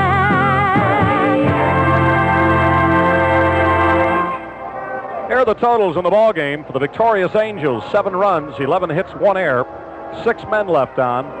For the White Sox, 3 runs, 5 hits and no errors, 8 stranded. The winning pitcher, Nolan Ryan, 9-14. The loser, Francisco Barrios, 9-13. Time of the ball game, 2 hours and 32 minutes. Before a crowd of 12,621. The Angels jumped out in front with a 2-run homer by Lansford that just cleared the foul pole down the left field line in the first inning to make it 2-0. Marv Foley singled home Squires, who had doubled with 2 out in the second, to make it 2-1. Then the White Sox got the bases loaded in the fifth with 1 out as Ryan got a little wild. He walked 3 men, and Lemon hit a sacrifice fly that tied the ball game up. But then the roof caved in on Barrios and the White Sox in the 6th inning. When 9 men went to the plate, it was led off by a solo home run by Baylor to make it a 3-2 game at that time. The Angels then got 4 more singles in a row, a sacrifice and another single, and wound up scoring 5 runs in the inning to make it a 7-2 ball game. Then in the bottom of the 6th, Foley drove in his 2nd run of the afternoon to make it 7-3, and that's the way it wound up. So the White Sox will continue this homestand tomorrow night against the Oakland Athletics. And Max Patkin, the Clown Prince of Baseball, will be performing. He had been scheduled to perform today, but with the tragic and untimely death of Lyman Bostock, the White Sox management decided to forego Max's performance today, so he will be out here tomorrow night as well as Tuesday night. So fans could come on out and see Max tomorrow night and Tuesday do his thing. So the Angels victorious 7-3. They take the 3-game series 2-1, and the Final Four between these two clubs will be contested at Anaheim next Thursday, Friday, Saturday, and Sunday. So stay tuned now for the Hot Corner Show with Eric Soderholm. We'll also have, after Eric's show, the Major League Baseball scores and the finals in the NFL following his show, and we'll have that in just a minute.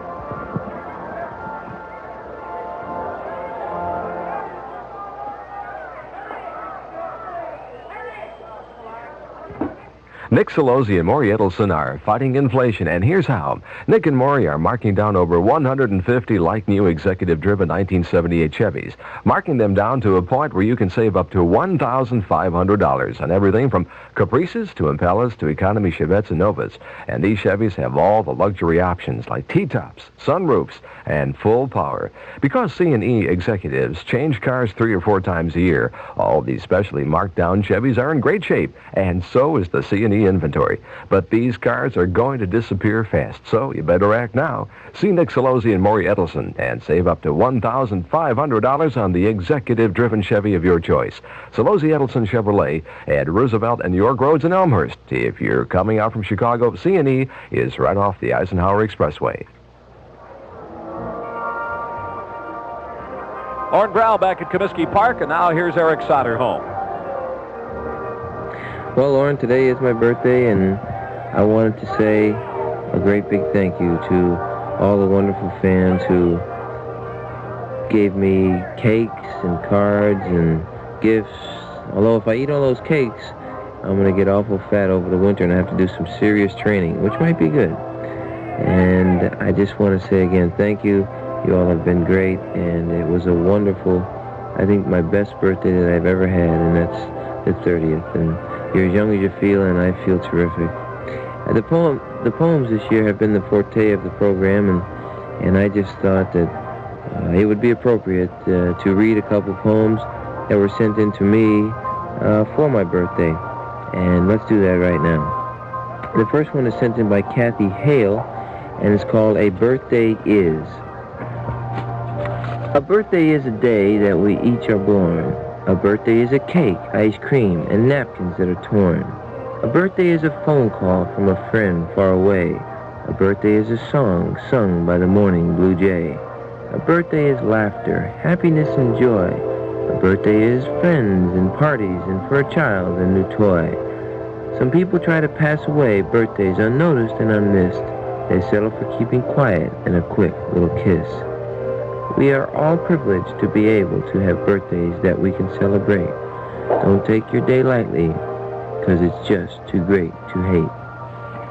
Kathy, thank you so much. The second poem is sent in by Kim Vicray. I never pronounced that right. She sent in so many poems. I hope she forgives me. It's called Happy Birthday, Baseball Man. On September 24th, he awakes with a start. It is his special day, he knows it in his heart. His mind drifts back over the years of all his triumph and all his fears. He was just a kid when he picked up a bat, never dreaming anything would come of that. He played in little leagues and did all right, but to be a major leaguer was just out of sight. Time rolled on, he began to improve. With lots of thoughts, he made his move. I'm going into baseball, I'll give it my all. With this decision, he stood straight and tall. He made the majors, he was doing just fine. Then disaster struck, his career was on the line. Being a gutsy guy and not accepting defeat, only a short time later, he was back to compete. He has written a book and has a Hot Corner show. Only 30 years old, he's just beginning to grow. He's ahead of his time, by enthusiasm he's driven. Don't ever lose this gift that you were given. So gather your memories and greet this new day. You're special to me, so I just want to say, Through all your adventures, I remain your fan. Have a happy birthday, my baseball man. Right on. Kim, thank you so much. I thought that was very, very nice. I know that we have 3 more shows next weekend broadcasted from California, but I thought that since this was the last show in the Chicago area, I just want to say that I really deeply appreciate your support this year, and I really don't know what the future holds for me as far as the broadcasting or radio career goes, but I think that it's important that I learn from my mistakes this year. Many people wrote in and said, hey, why don't you give up the radio show? You know, you spend some more time, you know, on the thing that got you the radio show in the first place, and that's out on the field. And maybe they're right. Maybe I did not focus my concentration totally on the game. And I think that that's what I'm going to have to do next season. It was a tough year all around for not only the team but myself. I did not reach a lot of the goals that I wanted to achieve, and I think that that's directly due to my lack of concentration on the field. I don't think it had a whole lot to do with the radio show. I think that I must say that I have found over the season that it's very easy to stay motivated when you're on the bottom, such as I was last year, and fighting to make a comeback, and all these things made it easy for me to stay motivated. The toughest thing I have found is to stay motivated when you've reached the top, with all the negative thoughts and some of the people trying to pull you down off that pedestal. It's very, very hard to stay motivated. If anything, I think I must learn how to do that. I think that your undying support and your undivided attention this season, especially with a ball club that has been 20 games under 500, a good portion of the season, and pretty much out of the race, has been just a total credit to you. And on behalf of the team and myself, I just want to say a great big thank you to all of you for being what you are, great Chicago fans. And before I close, I would be remiss if I didn't say a big thank you to Lorn Brown, also for his support and help during the show this year. And also to Harry Caray for picking me up when I was unable to do the show, either from sickness or from a team meeting or something of that sort. And Harry, I promised to buy you and Lorn a drink on our final road trip in California. Okay, thanks to everybody, and it was a lot of fun doing the show. All right, in fact, I think we still have another weekend to go on the show, Eric, but at any rate, happy birthday. We'll be back with all the scores in just a minute. Who says a new car has to cost you an arm and a leg? Well, not Nick Solozzi and Mari Edelson. Nick and Mari have about 150 like new executive-driven 1978 Chevys, and they're marking them down right now. Marking them down so that many will save you in the neighborhood of $1,500. Because these are executive-driven Chevys, they've got low mileage, they're in great shape, and they've got all the GM luxury features like T-tops, sunroofs, and full power. Now, whether you're thinking of top-of-the-line like Caprice or Impala, or economy like Chevettes or Novas, Nick and Mari have got a full inventory, but they're going to go fast. So for proof that some things are being priced down rather than up, see Nick Solozzi and Mari Edelson. Solozzi Edelson Chevrolet at Roosevelt and York Roads in Elmhurst. Now, if you're coming out from the city, C&E is just off the Eisenhower. Solozzi Edelson Chevrolet at Roosevelt and York Roads in Elmhurst. All right, Bob, Lorn Brown back at Comiskey Park, where the Angels emerged victorious here this afternoon, 7-3 with Ryan over Barrios. Let's take a look at the other baseball being played today. The Cubs and the Cardinals are in the 7-3-3, tied up at St. Louis. Big games in the National League saw the Phillies hammer the Mets 8-2, while Montreal was shutting out the Pirates 4-0. So the Phillies now back out in front of the Pirates by 4 full games. San Diego, Los Angeles, no score at the end of 2. Cincinnati leading Atlanta 2-0 at the end of 8. And San Francisco leading Houston 7-0 at the end of 8. In the American League, the big games in the East, the Yankees shut out Cleveland 4-0, a two-hitter by Ron Guidry. But in the other game, Toronto and Boston are tied up now. They're in the 11th inning, tied up at 6-6. Toronto got 3 in the 8th, looked like they were going to win it, but the Red Sox came up with 2 in the 9th to tie it. They're now in the 11th, tied up 6-6. So when the morning comes, the Yankees will either be 1 game or 2 games in front of the Red Sox. Now, New York goes home to play their final 6 games at home against Toronto and Cleveland. Boston goes home to play their final 6 against Detroit and Toronto. So it would look like that New York might have the easier of it playing Detroit opposed to Cleveland, with the Yankees playing Cleveland and the Red Sox playing Detroit. All right, Kansas City is at Minnesota. That game in the 8th inning, the Twins out in front of the Royals by a score of 4-3. Their magic number remains at 2. Texas defeated Seattle 5-3, first game of a doubleheader, and Milwaukee was beating Oakland by a score of 4-2. That game, I believe, was in the 7th, the last we heard. And Baltimore got beat by Detroit 4-2. Here are the finals in the National Football League. A lot of games still going on, but these are the only finals that we have.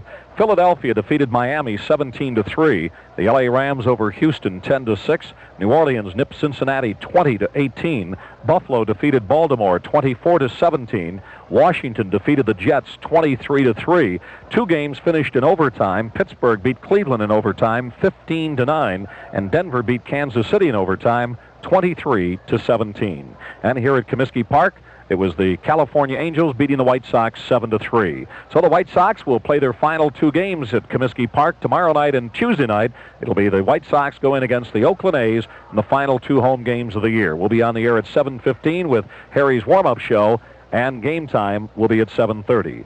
Today's broadcast of White Sox baseball was brought to you by True Value Hardware Stores. True Value, it's more than just a name. It's their way of doing business. By Stroh's, from one beer lover to another, Stroh's. By Irwin J. Michaels, your Relo member in Chicago. By Champion Spark Plugs. On land, sea, or air, it runs better with Champions. By Household Finance, solving more financial problems than anyone in their business. By Zenith, where the quality goes in before the name goes on.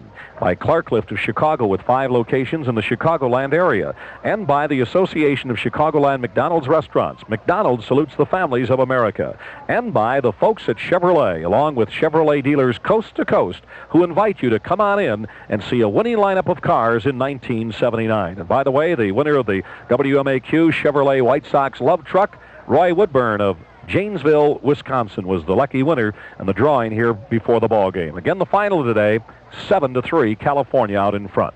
This is Lorn Brown on behalf of Harry Caray, Jimmy Piersall, our engineer Danny Hozak, inviting you to stay tuned. I believe Bob Tracy ready to entertain you on WMAQ Radio. So stay tuned for that. We'll see you tomorrow night at 7:15. This has been a WMAQ Sports presentation.